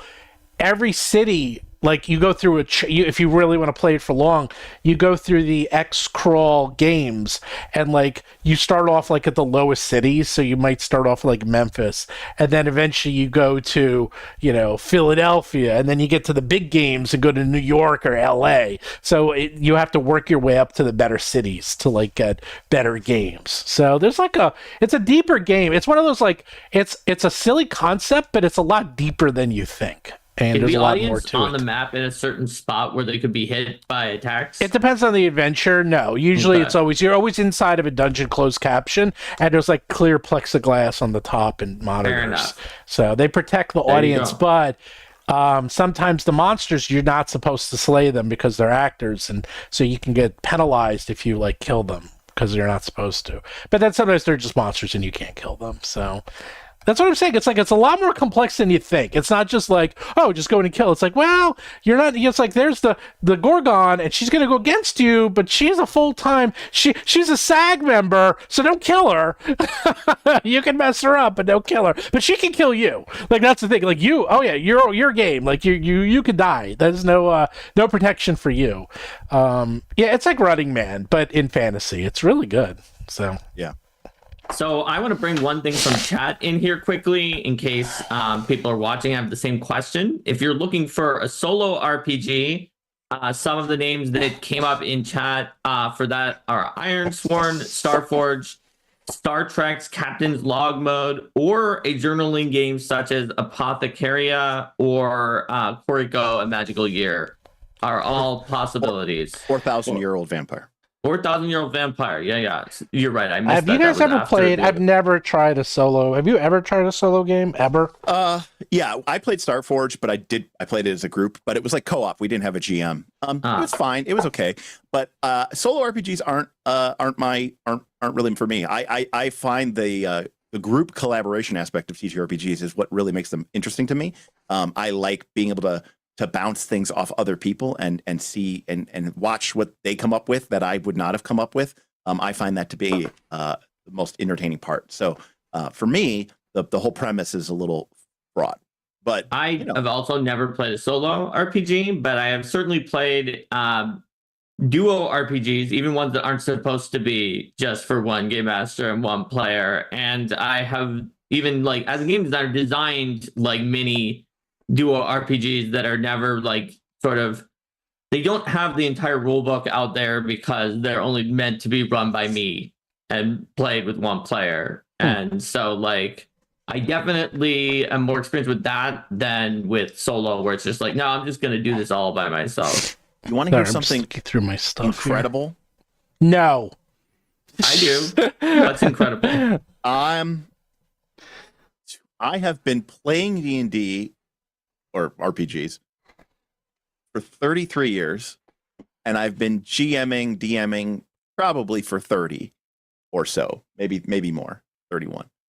I do not think I have ever played a solo player session. I have played where there's been two people and two players and a GM, but I don't think I've ever played one-on-one ever, where it's just me and one player. There's certainly been times where there were not even a sidebar. No, I was gonna say there have been times where I might be only playing with one player because the other person died, and they're just okay, I'm gonna go get Cheetos or something. I'm gonna go get I'm gonna go do a pizza run or something. Or where one person does something that's very in depth, only involves their character, and you're let's do this later when we're not forcing everyone else to watch this. No, just never. Yeah, never come up. It's just never been. Wow. Yeah. So that's kind of. I've never done it either. That's kind of shocking. And I've been playing for 45 years or something. I have done one-on-one, if someone's teleported away. I mean, I've taken people. Yeah, that's what I'm talking about. That I've done. Derek hasn't even done that. Oh, well, that I've people done. to the side. Yeah. That I've done more than once. Because especially when you're in person, that you will have to talk to someone. That usually what happens is I've had that. Well, I had the best one was Chris Beamer, who people know, one of my main players, is that we were playing Age of Worms, and a bit of a spoiler if you haven't played it since it's 20 years old.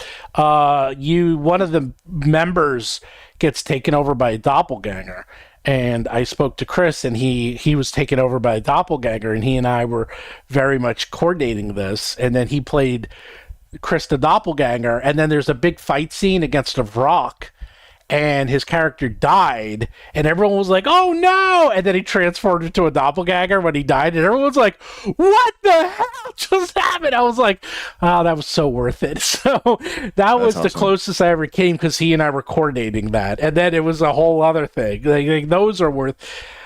Two tangents off of that. One, you just wrecked me there by pointing out that Age of Worms came out 20 years ago, and then me doing the math and realizing that like now is to Age of Worms as like Age of Worms is to like G1, G2, G3. Yeah, I know.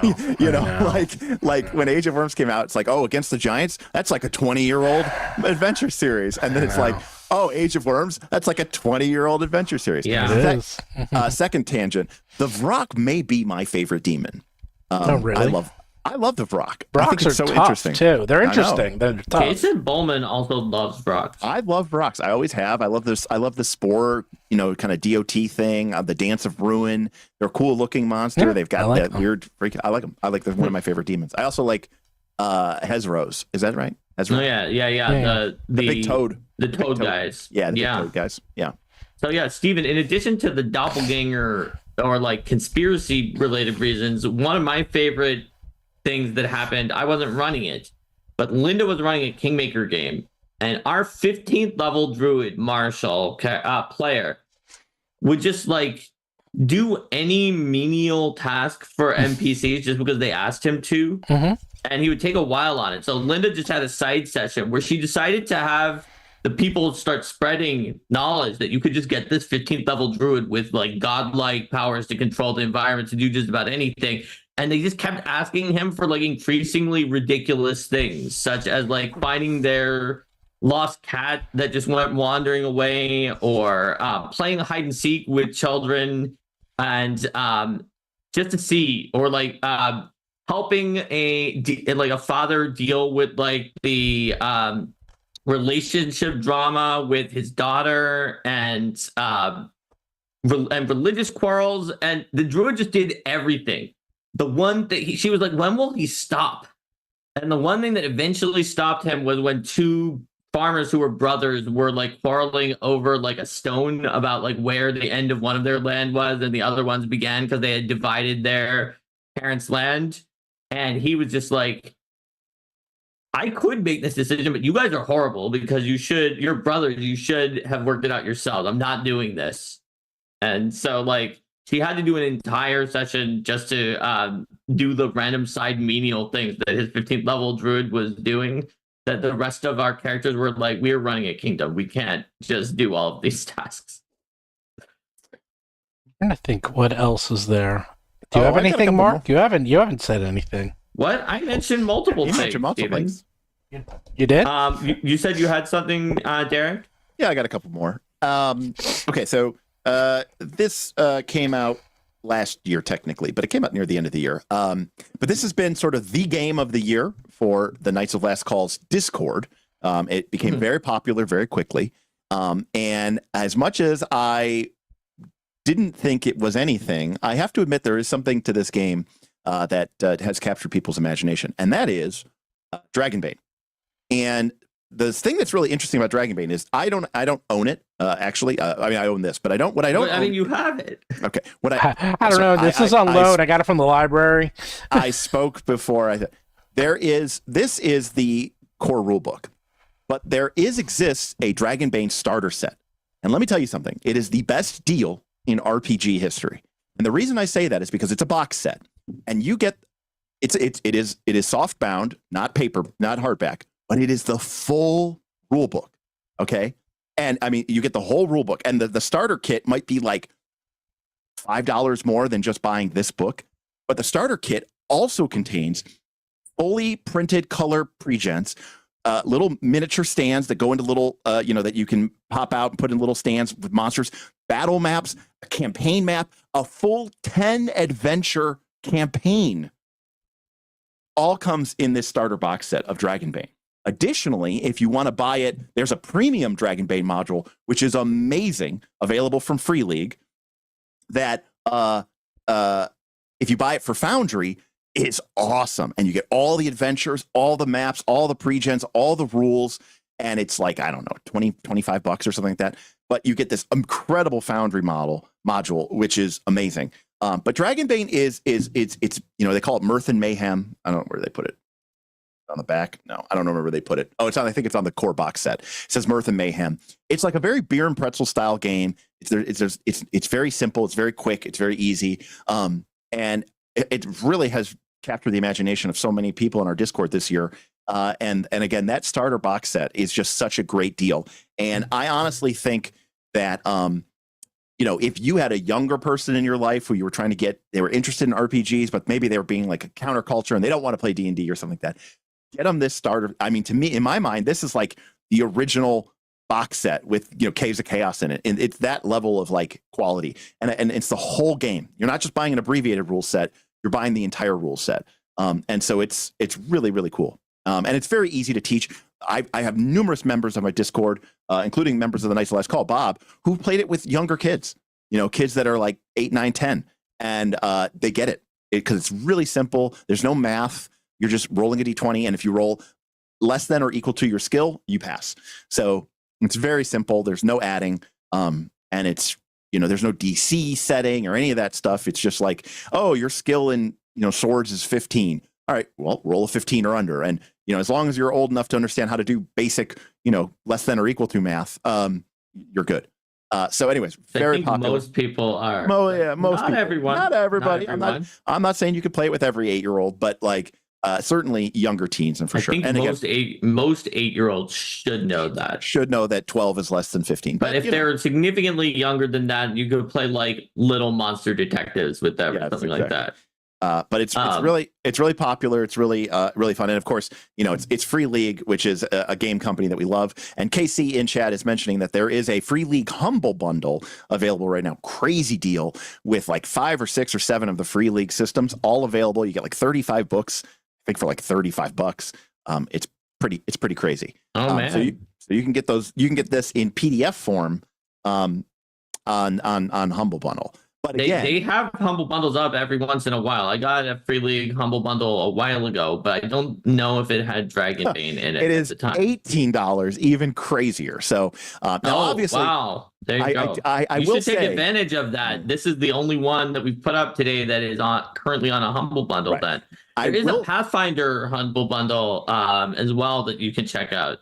Yeah, but you may already have those Pathfinder books if you're into Pathfinder. But if you haven't tried it out yet, you might want to check it out. Also, I just wanted to do a little bit of a public service announcement. I did not know this. Someone on my Discord made me aware of this. When you go to buy something from Humble Bundle, apparently the default percentage that gets donated to charity is 5%. 5% goes to charity. There is a separate option that brings up a separate set of sliding bars that lets you change how your Humble Bundle purchase gets distributed. Now, there's certain minimums. Obviously, Humble Bundle has to cover their costs as does the manufacturer. It didn't used to be. It didn't used to be able to put 100% to charity. Right. You cannot do that anymore. And but if you want more than 5% of your Humble Bundle for charity purchase to go to charity, then you need to go to that separate. There's like a payment breakdown thing option on Humble Bundle, and you can change those sliders around and change the distribution. So I have 2 more. Go, yeah, you can have as many as you want. You got 500. Yeah, you can have as many as you want. Are we going to bring up Mothership? That's another one that came out in 2024 that definitely one to check out. Well, okay, in that case, Mothership Deluxe box. Right? I think that's one that should be. It's only $100, considered, depending if that's your genre, right? Yeah, that if that's not like the game of the year, I don't know what is. For next year's Ennies or whatever, because Mothership has just really taken over the whole gaming industry by storm. It's it's something new and unique without feeling like a rehash of other things. Like I love Shadow Dark and it deserves everything that it got, but it's mostly trotting the same traps as Look at that! It's right. The mothership's right on top of my free market. Did you see? You probably did not see, but Jared Sorensen commented on my free market video that I did. Jared Sorensen's the author. I can't believe you opened it up. And he said that they only did 1,000 copies. Yeah, and I have the last one. Right. So that is why it is so limited. They only did a print run of 1,000, and that's it. So it's like you wonder why no one makes money in this industry. It's like, let me make a game that nobody wants, that no one's going to play, and I'm only going to print up 1,000 copies of this game. That caused you to want it, Stephen. So I guess it worked. Well, I got it for 10 years later. It worked. Yeah, 10 year, right? And no one's even heard of it. We were in like the stream 2 weeks ago with some like titans, and they're all like with Jordan's PH is silent, and who else was on the stream? But they're like, never heard of it. Like no one heard of that game. I never heard of it. The only reason I heard of it is because of Derek. So. Yeah. So here we go.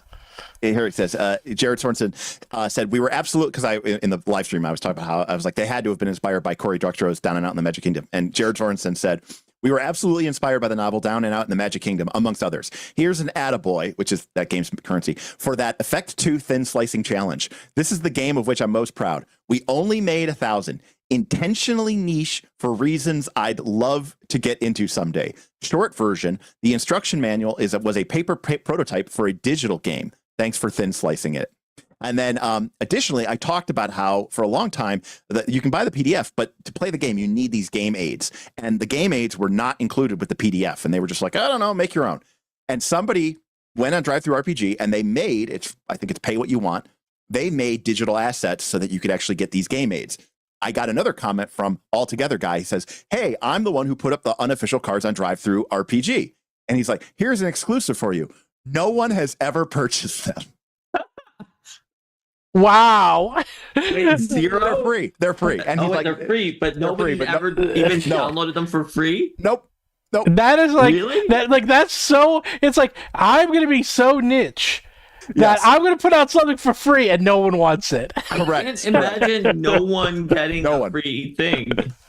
Yep. Like someone going to the trouble of creating this free product, putting it on Drive-Thru, and then zero people got it. Nobody ever purchased it. Blows my mind. I don't understand it. Because now that you've done that, people are going to go on there and download that.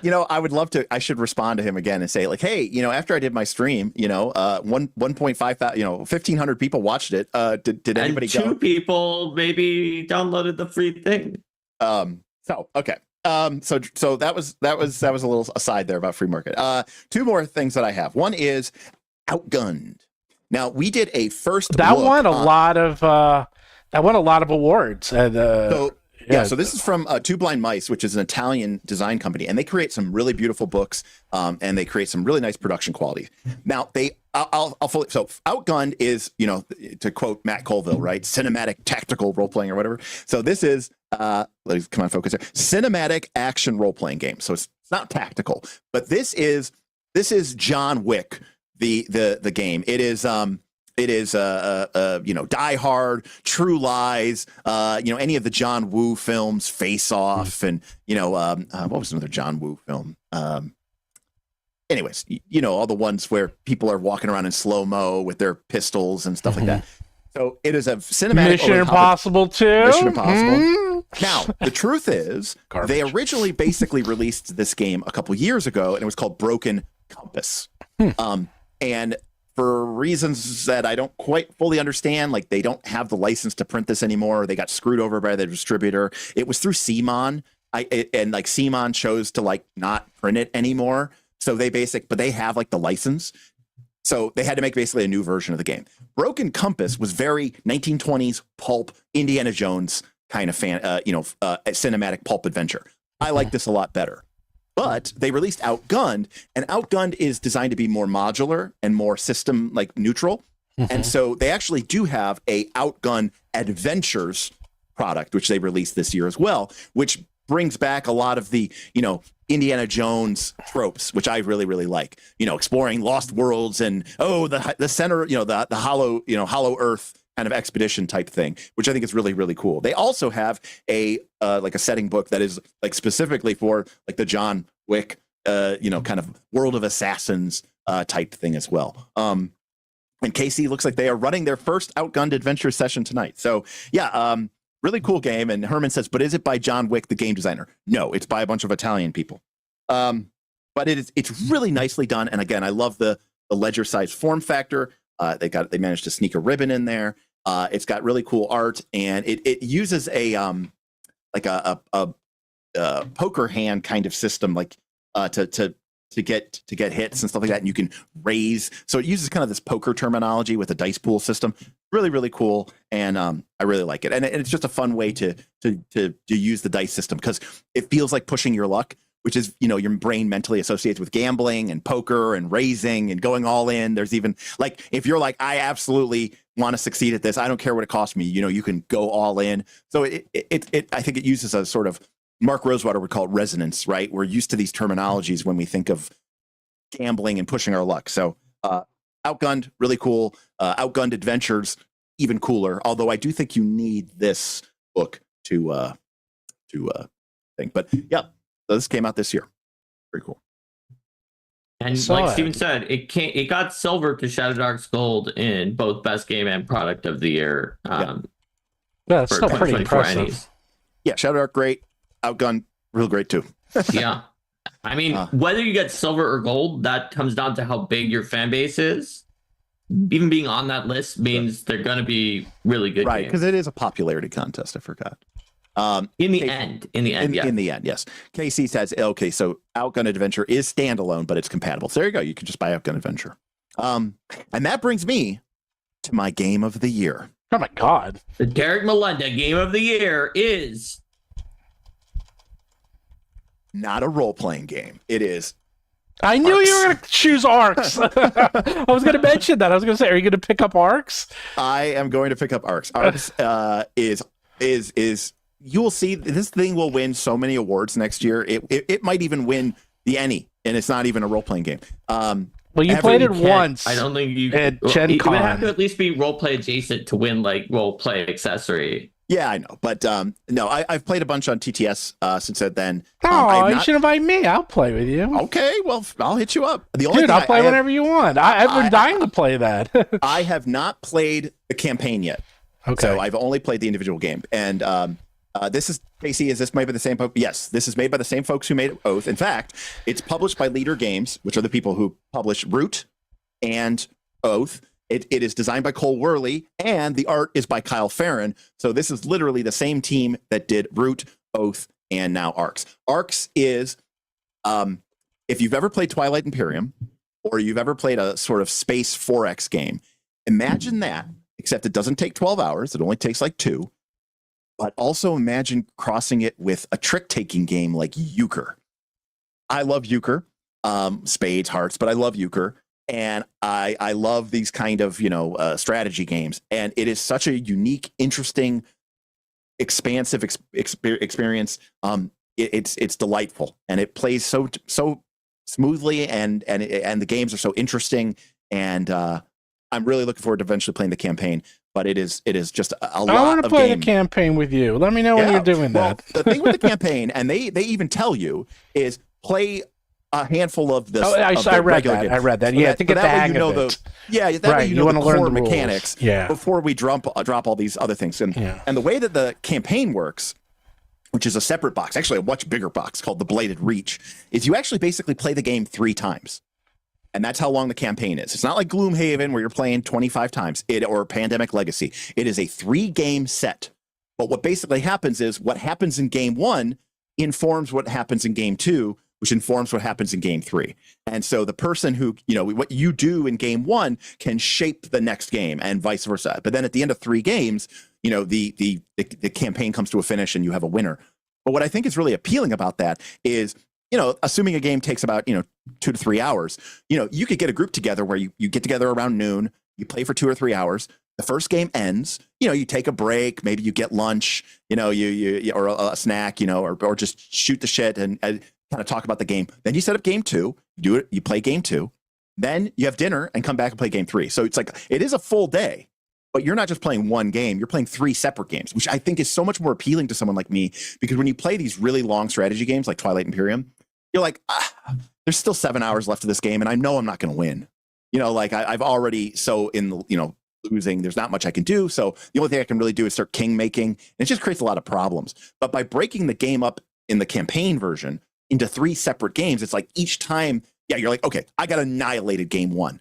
But after the first 2 hours of game 1, we go to game 2, and now we're all starting at the same level again, which is nice. Now the game may be changed and different, but because of the actions of game 1, but I'm not necessarily, shit out of luck. So arcs, I love Root. I just kickstarted a new Root expansion. I also kickstarted a new Oath expansion this year, and then my arcs got delivered to me right before Gen Con. So it has been a and then you brought it Gen Con, and then you played it. Yeah, that was the first time I played it in person. Was at Gen Con, which was really exciting. So, in fact, it was so cool. We were saying Steven should have come. I was playing X-Crawl instead. I know. He was playing X-Crawl instead, but with the creator, right? and he still should have come. I know. But I sat down with one of my patrons to play, and we were going to have a seat for Steven, and he didn't show up. We had 2 people came up, strangers. They didn't even know each other. They were 2 different strangers who basically said, are you seriously about to play Arcs? Are you about to teach it? They're like, we have wanted to play this game. We came to the con hoping to buy it. They're only selling 200 copies a day. They've been sold out. We haven't been able to get into a game. Can you please teach us how to play it? Can we please play with you? And I was like, yeah, absolutely. Sit down. So we invited 2 strangers. It was a great Gen Con moment. Meanwhile, over our shoulder, there was like this massive like Gen Con whiskey association who was like, everybody brings like a, $300 bottle of whiskey and you kind of share it. It was just a really nice Gen Con moment in the lobby of the Hyatt. Enjoyed it thoroughly. And I crushed. I did win that game. But if you teach a game, you can't win. So by that definition, I did not win. Anyways, it was a fun game. It's a great game. I really enjoy it. And I have this whole theory about why Oath and Arcs are so good is because I think they're more like role-playing games than people realize. They're not maybe role-playing games, but they are tactical games that create a story. And I think that in my mind, role-playing games have been moving more and more towards story creation games rather than role-playing games, I think. And I think people are getting more into that idea and concept as time goes on. And I think these games kind of capture that essence. So, yeah, that's it. That's all I got. Well, then what would your game of the year be, Mark? Game of the year. I'm not sure. Like, I don't like picking a favorite. And in the way that Derek is able to do. What about you, Steven? Do you have one that is your all-time number 1 favorite of the year? No, because I only play one thing, and I play Pathfinder. There you go. So Steven, you could say Starfinder RPG playtest is your favorite of the year. I didn't even try it. I didn't even read it. I didn't even read it, let alone try it. But you had a whole video about how it was the actual thing that we should be anticipating the most. It was, but I will tell you. What is mine? Mine is Battlezoo Ancestry Dragon Special Edition. Look at that. Sorry, my game. Look at that book. Look, I worked really hard on this book. It's not a game. Okay, it's not a game. When did Eldamon come out? This year. Oh, dude, Eldamon did come out this year. And maybe that could go on as its own game. Maybe we'll say it's Eldamon. I think it's amazing. I mean, I think it is my favorite. Those 2 classes are my favorite Pathfinder 2 classes, hands down. I mean, the interaction, the way that the power sets work together and in collaboration with the other elements of Pathfinder 2 is amazing. We talked about the healer one on your channel. Oh yeah, in chat. Oh yeah, that was awesome. I mean, I was like, and then you blew my mind with the one where you're like, yeah. So if you do, what was it? Was it the one with the exploding thing? Oh yeah, you set up the temp HP on the tank, and then they ignore the tank, and now the tank can go and detonate and just blow everybody up or something like that. It was like that was one of the ones, but I think that you were more surprised by like there was some other combo where no, there was another combo. You're absolutely right. You did something else, and then it was unexpectedly produced a surfeit of temporary hit points that were about to go away quickly, and then you used them. Oh yeah. You do so.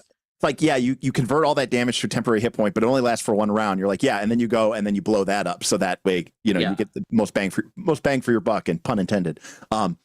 awesome. I mean, and again, and unfortunately, I don't have that book in hardcover. You know why? Because Steven gave all the Eldamon books away to everybody else. Bob has one. Smith has one. I don't have one, but that's okay. I don't have one either. So really? Yes. Well, just remind me. I'll send them out. I don't. Just remind me. I'll send them out. Stop guilting me. But it's awesome, and I love the art. Because it is what it is. The thing that I like about Eldamon is it is obviously genre inspired by Pokemon, and the art speaks to that, and it's like that to me. I have a problem with art is when there's like a dissonance between what the subject material is and what the game is. And so the classic example of this is where you have these art pictures where there's these super cute little things, and it's like, but you're playing a game where people are using a brutal 4 weapon, and it when it crits it creates persistent bleeding, and you're like, there's this dissonance. But with Eldamon, the lore and the material and the game mechanics are very clear about this. Like the Eldamon don't get blood splattered, right? They are defeated.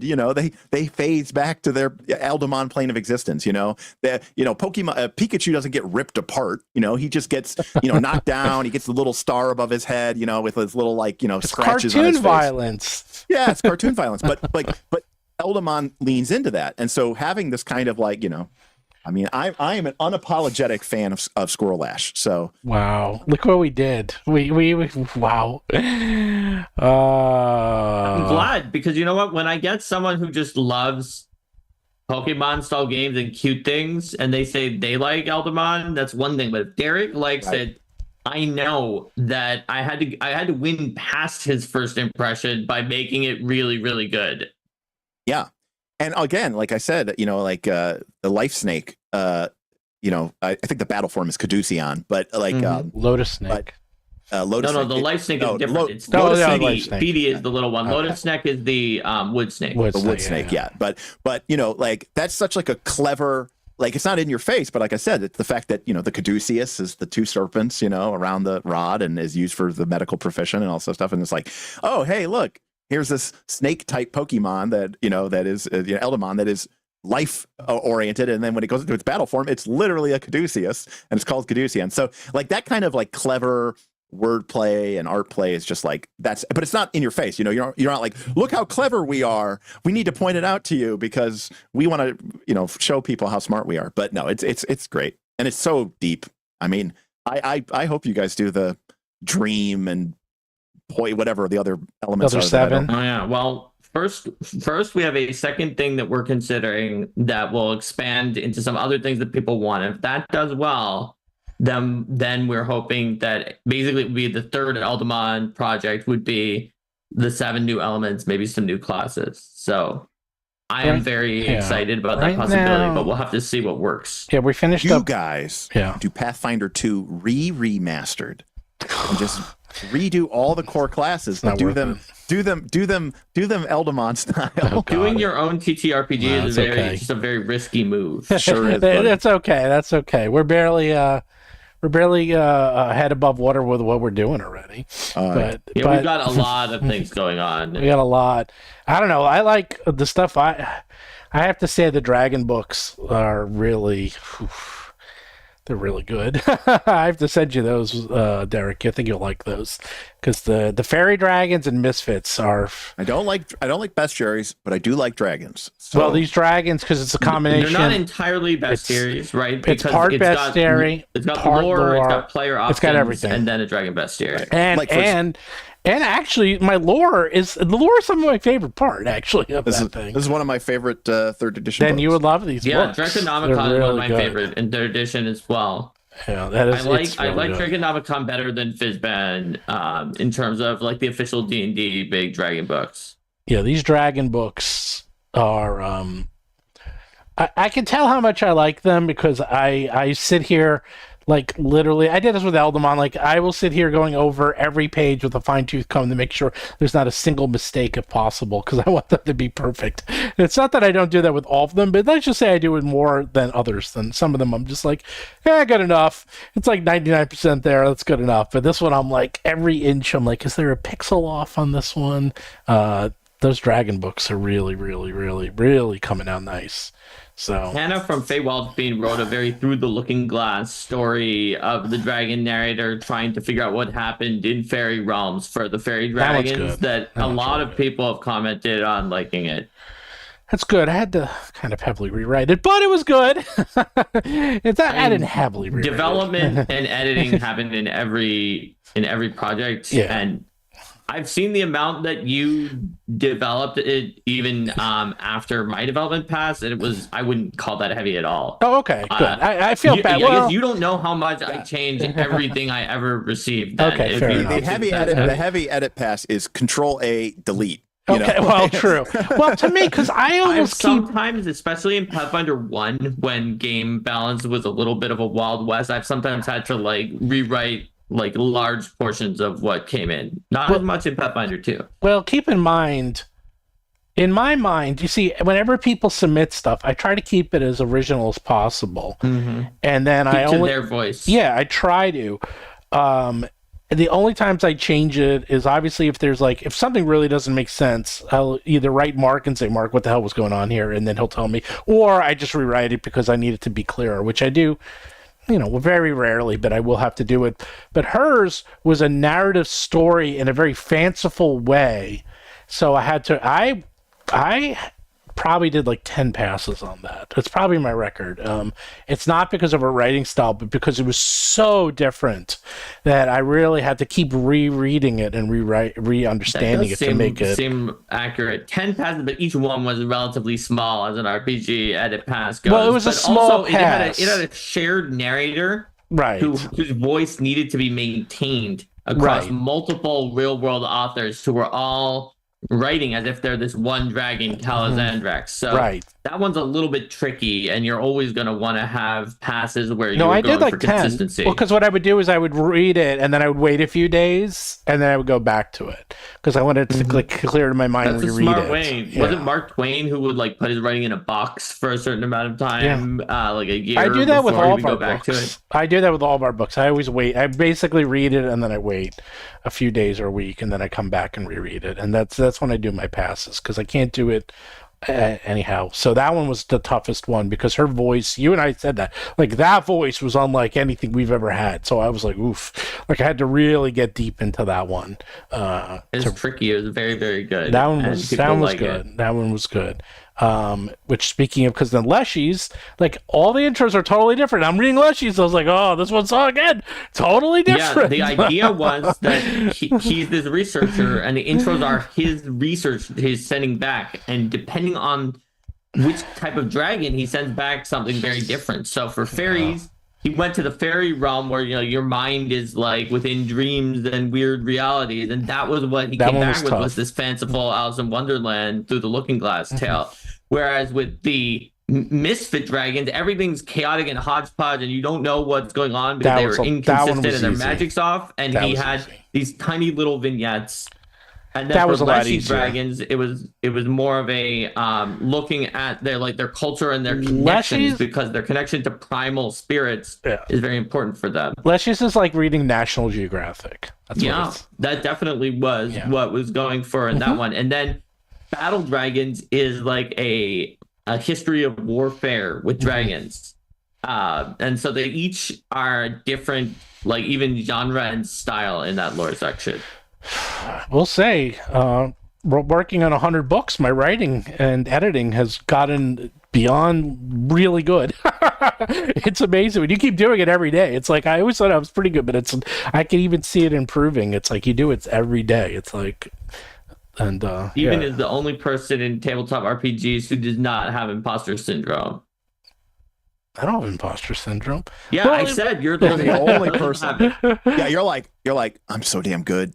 You're it's beyond excellent now. It's the best. Well, no, but I actually, I wasn't who are at the top of the industry are always am I good? Am I an imposter? Is it okay? Where Steven's just no, I know it's beyond the best. Well, I didn't say it was the best, but I've gotten very good. I feel because I feel I can see, you know what? Because anything, you can recognize things faster. And I can just read and recognize patterns now that I wasn't recognizing before because I wasn't doing as much editing. So it's faster for me. Like when I did the podcast for 20 years. Hours. What's that? Yeah, the 10,000 hours. Right. When I was doing podcasting and I did over 500 podcasts, it got to the point that I always felt it was like the Matrix. Like you can see the waveform and I can freaking look at the waveform and figure out like where things were. It's like just because you do it so long, it's like I could figure out where people were specifically talking. And again, it was like reading the Matrix. I'm like, oh, it's like you do it long enough, you get good at it. And same thing. It's like, I mean, I've done editing for a long time, but I did newspaper editing, and it was professional. There's professional writing, creative writing, and I was doing professional writing. So this is more creative writing. It's actually technical writing too. There's professional, technical, professional, creative, and technical are the three. And the technical is the stuff Mark writes. That I almost leave completely alone.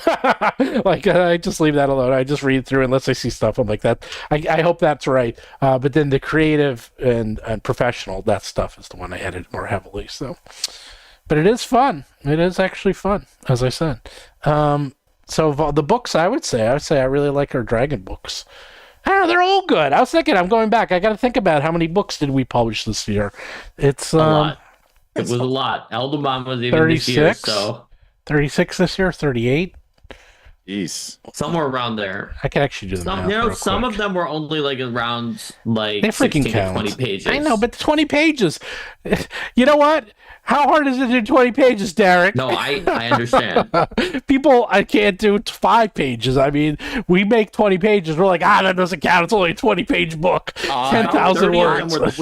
We did two zines, e-zines, which we called Battle Cry, by the way, before Pathfinder stole our name. Yeah. So we had Battle Cry magazine, and it was like, 30 pages, 20, 25 pages. We did 2 of them, and then there was never a third. In theory, it's still in progress because it was just like, it was so hard, especially for people like me. I mean, I'm in awe of people who can take ideas and then put them into these pictographic representations that we call words. And I feel the same way, by the way, about people who are artists, in a traditional sense, who can take an idea or a vision and then, make it appear with the wiggle of their hands and their fingers. That's incredible to me. Yeah. I have 36 books we put out this year. Not a talent I possess, unfortunately. By the way, Mark, I have 36 doing the math. Yeah, it's got to be at least that much because if you count the April Fools, I'm including April 13th Fools Ancestry, then that's going to be including the 13th. Yeah. Yeah, that's going to be 28 of those. And then, then there's 8 Eldemon, Classic Creatures, and the 2 Dragon books. Times 2. So John, that's 36. John Harrison, Extinction Curse ended because we took a small break between books 4 and 5, and then Vanessa Hoskins got a job at WoTC, and she wasn't allowed to do it anymore because she couldn't do the podcast because she's working for D&D. And to be honest, it just kind of fizzled out. So, you should have done what I did. The interesting thing about these, right, is that WoTC has this ridiculously hefty non-compete, right? Mm-hmm. So obviously you can't be on an actual play. She can't be on a Pathfinder actual play. She wasn't Pathfinder or Starfinder, right? Yeah, she can. Except Ron Lundin is, and he just says Ron Lundin is an employee wizard because his opinions are his own. So I'm assuming because he is a lawyer that he figured out that something to do with the he doesn't play. Why he doesn't play. He discusses. It's different. And he discusses instead of playing. Yes, that's he never plays. I listened to that. I listened to that one. I think she's allowed to discuss it, and even that because I've spoken to some of the WoTC people. It's like it is ironclad. But it's like, look, why risk it? It's one of those like this is my job. I'm not even going to risk it. I was just thinking maybe Ron was more willing to risk it because of the fact that he knows the law. Right. Clearly. It's just frowned upon. Right, exactly. It's like, why risk it? Like, she doesn't want to lose her job. So I was like, fair enough. Of course. Right. There's no reason to risk anything, especially if you're worried about something like that. Yeah. Even of talking about RPGs. Yeah, and then I know a lot of people who are at WoTC play other game systems, and people who are at other companies play D&D, and everybody in the game industry in general, a lot of people are just more friendly and more open to other games than like the fandom necessarily feels about it. So it's always kind of interesting that way. Right. I agree. It's like, you sometimes you see this like vitriolic relationship, like the Pathfinder 2 people being like 5e sucks and people should stop playing 5e. And like whenever anybody's like asking a question about their 5e campaign, there's always like some people, stands in the Reddit comments going, you should play Pathfinder 2.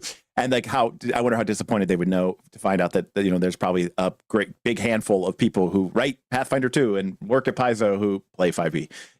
And hell, they might even play 5e in a home game with other 5e employees, it's just like, or WoTC employees or whatever. And vice versa. Right. So I have to do WoTC employees who mostly play Pathfinder rather than D&D. Like you see it both ways for I have sure. to do the math, but we're up to about 90 books that we've put out in 3 years. Yeah, well, two people, 90 books, Derek. Think about that. And some of these are fucking big. Huge. In fact, I would argue Especially some of them Jewel. are too big. Yeah, Jewel is a weapon.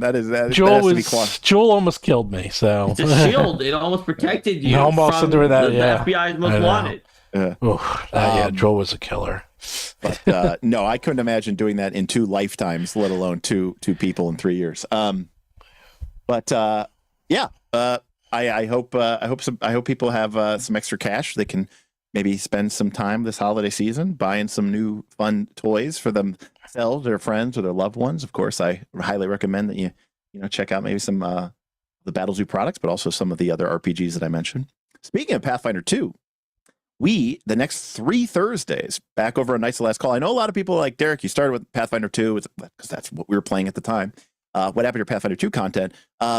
We are going to be covering the remaster. We're going to be doing our all classes ranked series where we do we tier rank all the classes, except we're going to be doing all classes remastered, re-ranked. So we're going to be going back over our tier list and reevaluating them in the context of the remaster. I'm going to have some guests on for my Patreon, people who've played hundreds of hours of Pathfinder 2 just this year alone, which means they have a lot of experience with the Player Core 1 and Player Core 2 classes. And we're also going to be rating Elemental Avatar and Eldamon Trainer. So we're going to get those onto the list as well. So it's going to be a fun opportunity. Tomorrow we're doing the low levels. So, just like levels 1 through 6, 1 through 7. I will tell you, if you ever want to do your elemental, if you ever want to do a Eldamon 1 element at a time podcast series, I would love that. And he did life basically. Oh, I know, and that's what I love. That it was so interesting. I would love if you did that, and if we could even have Mark help you for more Eldamon. Yeah, content. They did vote for more Eldamon content. So yeah, but I would I'd be curious. I'm just curious to hear. I'm so close to it. I want to hear what other people say and think. I'm just so. It's just like it's hard to get a distance unless you hear what other people. We also kind of covered Fire when we first covered the book. Yeah. I think we I don't know if you went, quickly went through and gave some examples, and it's a simple element. Right. Fire is one of the more simple. I mean, it's awesome. It's still very cool, but just because it's simple doesn't mean it's not powerful. But it's like lower floor, but maybe lower ceiling. Is that how I would put it?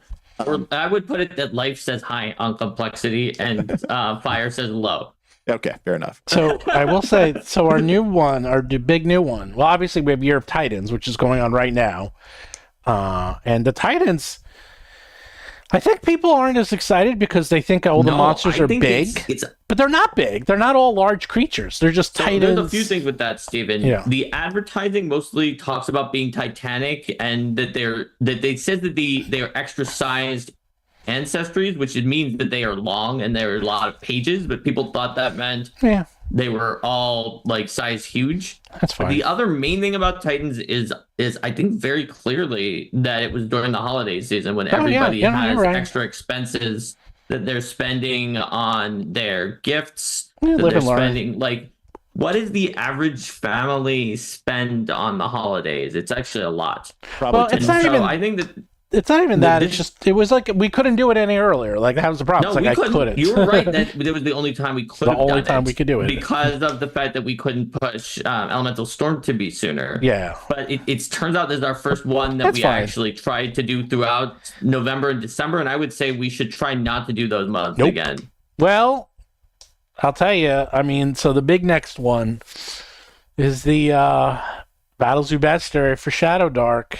All three. Yeah, we mentioned that before. That's going to be so cool. That one's coming, and we're already working on it. To doing stuff with Shadow Dark. That one's going to be big. I don't know why Shadow Dark maybe remind me of this, but I was reminded of you this past week, Stephen. Yes. Because similar to Barbenheimer, people are talking about going to see.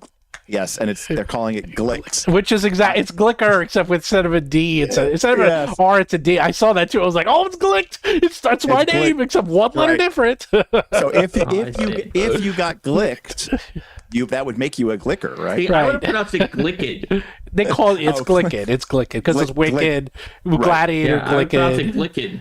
Yes, right. Glicked is how they are pronouncing it. I couldn't believe they came up with that. I was like, oh, I don't know if that's a good or bad thing. Glicked. But I think that it would be Glicked, Glicker, and Glickest would be like the three, right? Yeah. Glicked is the basic adjective, and then you have to have the superlative one. So Glicker would be like the more Glicked form of Glicked, and then Glickest would be the most. I know. There you go. So, actually, someone said, Battlezoo Bestiary for Shadow Dark. You'll start seeing. I'm waiting. We'll start pushing it next year, but we have a whole plan. And we got some people from the community to help out, and we're making sure to work together with people like from the Shadow Dark community who know the Shadow Dark community. We want to do a product that is obviously Shadow Dark and has everything you would expect from like a true Shadow Dark experience, not just some kind of phoned in conversion that is just bringing in other stuff without taking deep like design principle look into Shadow Dark. And like Kelsey has given us advice and pointers for what some of the main things are directly, so we're going to make sure she's helping out awesome. both directly and indirectly. She's helping with the project. Directly sent like very specific guidelines and statements for a conversion about like if you start with this, you're going to want to think about going towards that. And so we're going to make sure that this is a very faithful conversion. And this will be the biggest Shadow Dark product pretty much ever. No one's really been supporting Shadow Dark, which I'm kind of surprised. No, I am too. All.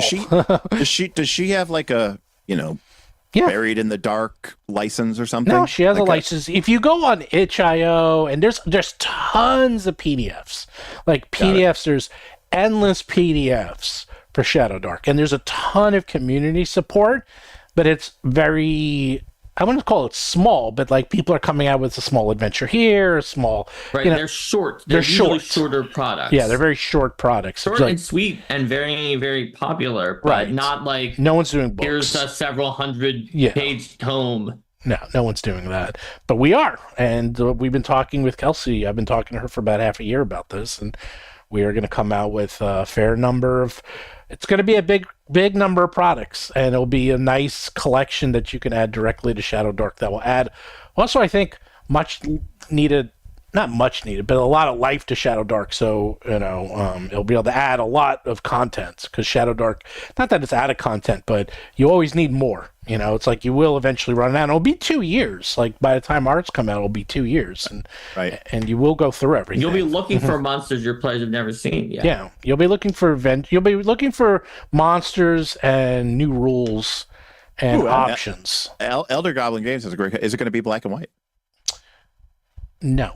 It is actually, we showed it to Kelsey, she approved it, she loved it. It is a combination of black and white and color, but the color is spot for the monsters, the rest is black and white. It's like very Wizard of Oz, where you see this monster, it makes it pop.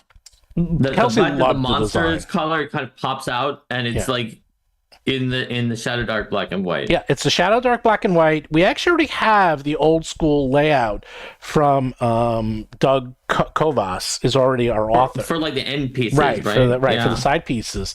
So it looks like that, and then I experimented. There was two things. I was experimenting with redoing all the monsters in black and white.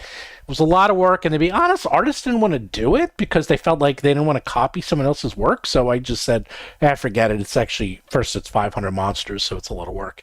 And second, I looked at it, and it came out great. Like, it looks really good with just the monster in color and everything else black and white. It just pops great. And it is going to be digest size. It'll be the same size as the Shadow Dark book. Sick. So Good it looks great. And it uses the same layout as hers, so it fits. It's getting the Kelsey stamp of approval. I show her as I'm continuously doing the layout. I show it to her, and she loves it. So that'll be a cool one to pick up. That'll be cool to pick up. Yeah. So we're working on that, and that will be next year. You know what you get? You got to push for that any. You don't have to remind me of that. You better believe I'm going to be pushing for that, Eddie. Best RPG supplement or whatever. Is it? Yeah. If so, it would be for like 2026. It'll be for 20. We won't finish it in time for. All right, we'll get our campaign together in order of. It'll come. Time. Oh yeah, we're going to be pushing hard. Well, I think people are going to really enjoy it because we have so much content, and we're going to do a few more fun things. We're still working those out, and it came out really nice. Like I looked at the design, I was like, damn, this thing looks nice. Let's see rough expected date. Do you have any for the Kickstarter? Like sometime May. next year. Around May, approximately May 2025. Got it. Cool. Approximately. We're still figuring it out, but that's that'll give people some time between this last one and that one too. Well, Kelsey's also doing one of her own. In February, March. So I don't want to go anywhere near hers. Yeah, obviously. Right. And so, but hers is different. Hers is very different because I'm not going to say what she's doing. She's not doing this. So we're doing very different projects, and ours is designed to support Shadow Dark and expand it and add more life to the world, and hers is to expand Shadow Dark in ways she wants to expand it. So the two are completely compatible and different from one another, so they're not going to really overlap. Well, yeah, I mean, Kelsey's involved, and so that kind of helps put that, kind of that imprimatur stamp of approval there on there. Yeah, and the best thing is it's an actual physical book, because as I said, like there's a lot of PDFs out there, but no one's really coming out with. They're coming out with like this small zine, like little zines like this. These are coming out, but we're gonna put out with something like this. We're gonna come out with an actual physical book that you can just carry around with you. That will be now, Steven. Yes, when we do make that. Is there going to be a situation where you create like 10 special golden versions that you give, but not to me or Derek, but just to a bunch of other people? A bunch of your famous YouTube friends. Sure. No. Well, the cover is. I'm actually working with the same artist who did the covers for Shadow Dark. That's awesome. But he and I are talking. He's probably going to do them in color. But he's going to do them in. We're still fooling around, but he does it in watercolor, and so it's going to be a little bit more than what she's done. It's going to be a weird combo between our cover and her covers.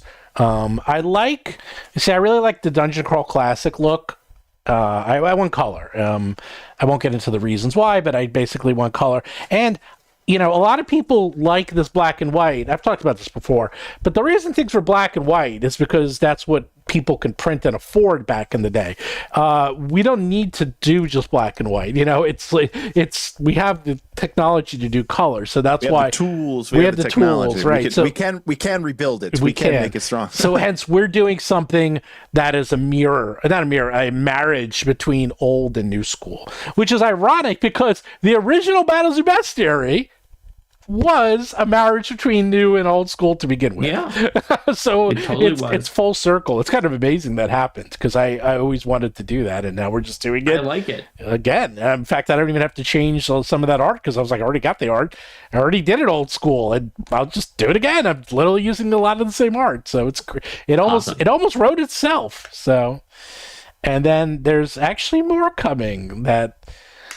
It's even going to be bigger, believe it or not. It might be bigger than Shadow Dark, but that's not till next. And I don't know. I don't know if it'll be bigger, but it's going to be pretty big, and that's next. Well, that's 2026. The other thing is next year is going to be the year of the second coming of the RPG, right? You're going to have Daggerheart, you're going to have MCDM, you're going to have Broken Empire, you're going to have DC-20, you're going to have. Yeah, but I mean, I'm curious. Six RPGs enter, one RPG leaves. Yeah, but are they? I mean, so far there's only one clear winner, and that's not true. Anytime anybody comes for the throne, they miss. That's all There's I'm saying. 2 clear winners for the. I don't think any of them are coming for the throne. No, They're all coming for the throne. No, Mark. they're not coming for the throne. They're coming for the runner-up throne. Well, sure. It's the 2 winners have been shadow dark by a mile, and a lot not any one specific free league. That's the fascinating part. I just say free league as one because if you go to the free league, the guy who runs. The guy who runs Free Leagues games also runs my games and also runs Shadow Dark games. So I'm able to see. And like he runs all of them. And he runs kind of an even number, like just as many of all of them. But they're all very popular. It's not like, Vastin is vastly outperforming Daggerheart not Daggerheart, Dragonbane, which is vastly outperforming The Walking Dead. Like he actually seems to run kind of an even number for all of those games, which is fascinating in its own right because it's like you would think one would beat the other. So, but those games. There's a lot of those games. Like he runs a ton of those games and they all sell out. So, I'd be curious. That's how, at least that's how I assess them, is going to the conventions and seeing what's run. Because that's almost, in my opinion, not a true estimation, but it's a good litmus test to see what's popular. So. And speaking of which, Mr. Blawface sent out a super chat that said, "Don't forget to check out Battlezoo games with Lurking Fears at PAX Unplugged." Yeah, definitely. We're running a whole bunch. Let me get that link again. I had the link before. I will give you the link, and I might show up. Who knows? You might be able to see Stephen Glicker. No, I'm definitely going to be there. I'm definitely going to. Just like in Copenhagen and be like, is that Stephen Glicker? I might run. I'm thinking of it. I'm so lazy, though. I didn't bring anything with me. I mean, I'm going tomorrow. I'm like... You're going early, huh? Well, not really. Tomorrow's when things start. It's Thursday. I mean... I thought it started on Friday, but... Well, tomorrow I got to have drinks with Professor Dungeon Master. Get in, like the night before. And then I got to have dinner with Bob World Builder and Grace World Destroyer. I forgot about all of the schmoozing that has to occur. That's right. We have to do our big dinner.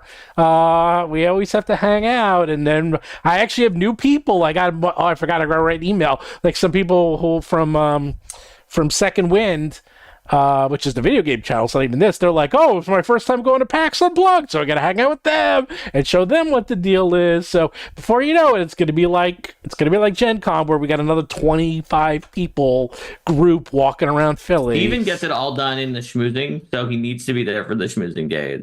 Dude, I have more nothing done in the schmoozing than most people do the entire con. Derek saw it firsthand. He knows. It is A level. No one does it better. There's no imposter syndrome there. Hey man, what do you want? I mean, hey, look. We all have all the con experience with going with Steven get Glicket. It's like get glicked. It's like a D&D adventure party. Everybody has a niche, something unique that they bring to the party that no one else can really actually do. 13th Age second edition. Yeah. Ted. I see Ted a lot when Ted goes. Yeah, Ted's there because he's right by there. What's Ted Nerd Immersion? Yeah, Ted from Nerd Immersion. He lives right by me. So. 13th Age second edition was one I was thinking of mentioning, but then I forgot because we got into other stuff. We got other stuff. I do have to wrap up. Oh, is it time for your racquetball? Thanks for sticking with. If he had racquetball, he'd already have to be gone. I think it is not racquetball, but I do have to leave. I have dinner. Please. Oh God! Well, I have dinner eventually too. I have dinner too. We all have dinner. We all are eating. We're all people who eat food. How can this be? How can this be? Well, do check out. I put in the link for PAX Unplugged if you want to play any of the Jewel of the Indigo Isles intro games.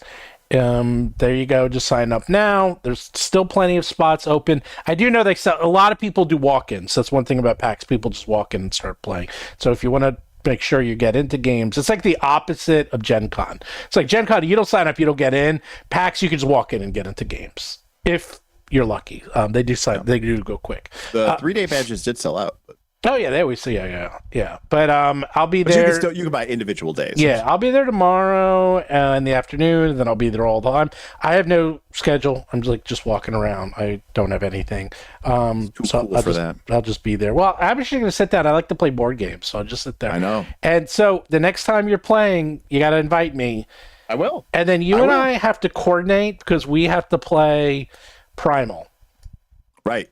I want to play more board games in 2025. That's one. Okay, well then you and I are playing. You and I, maybe we'll stream it.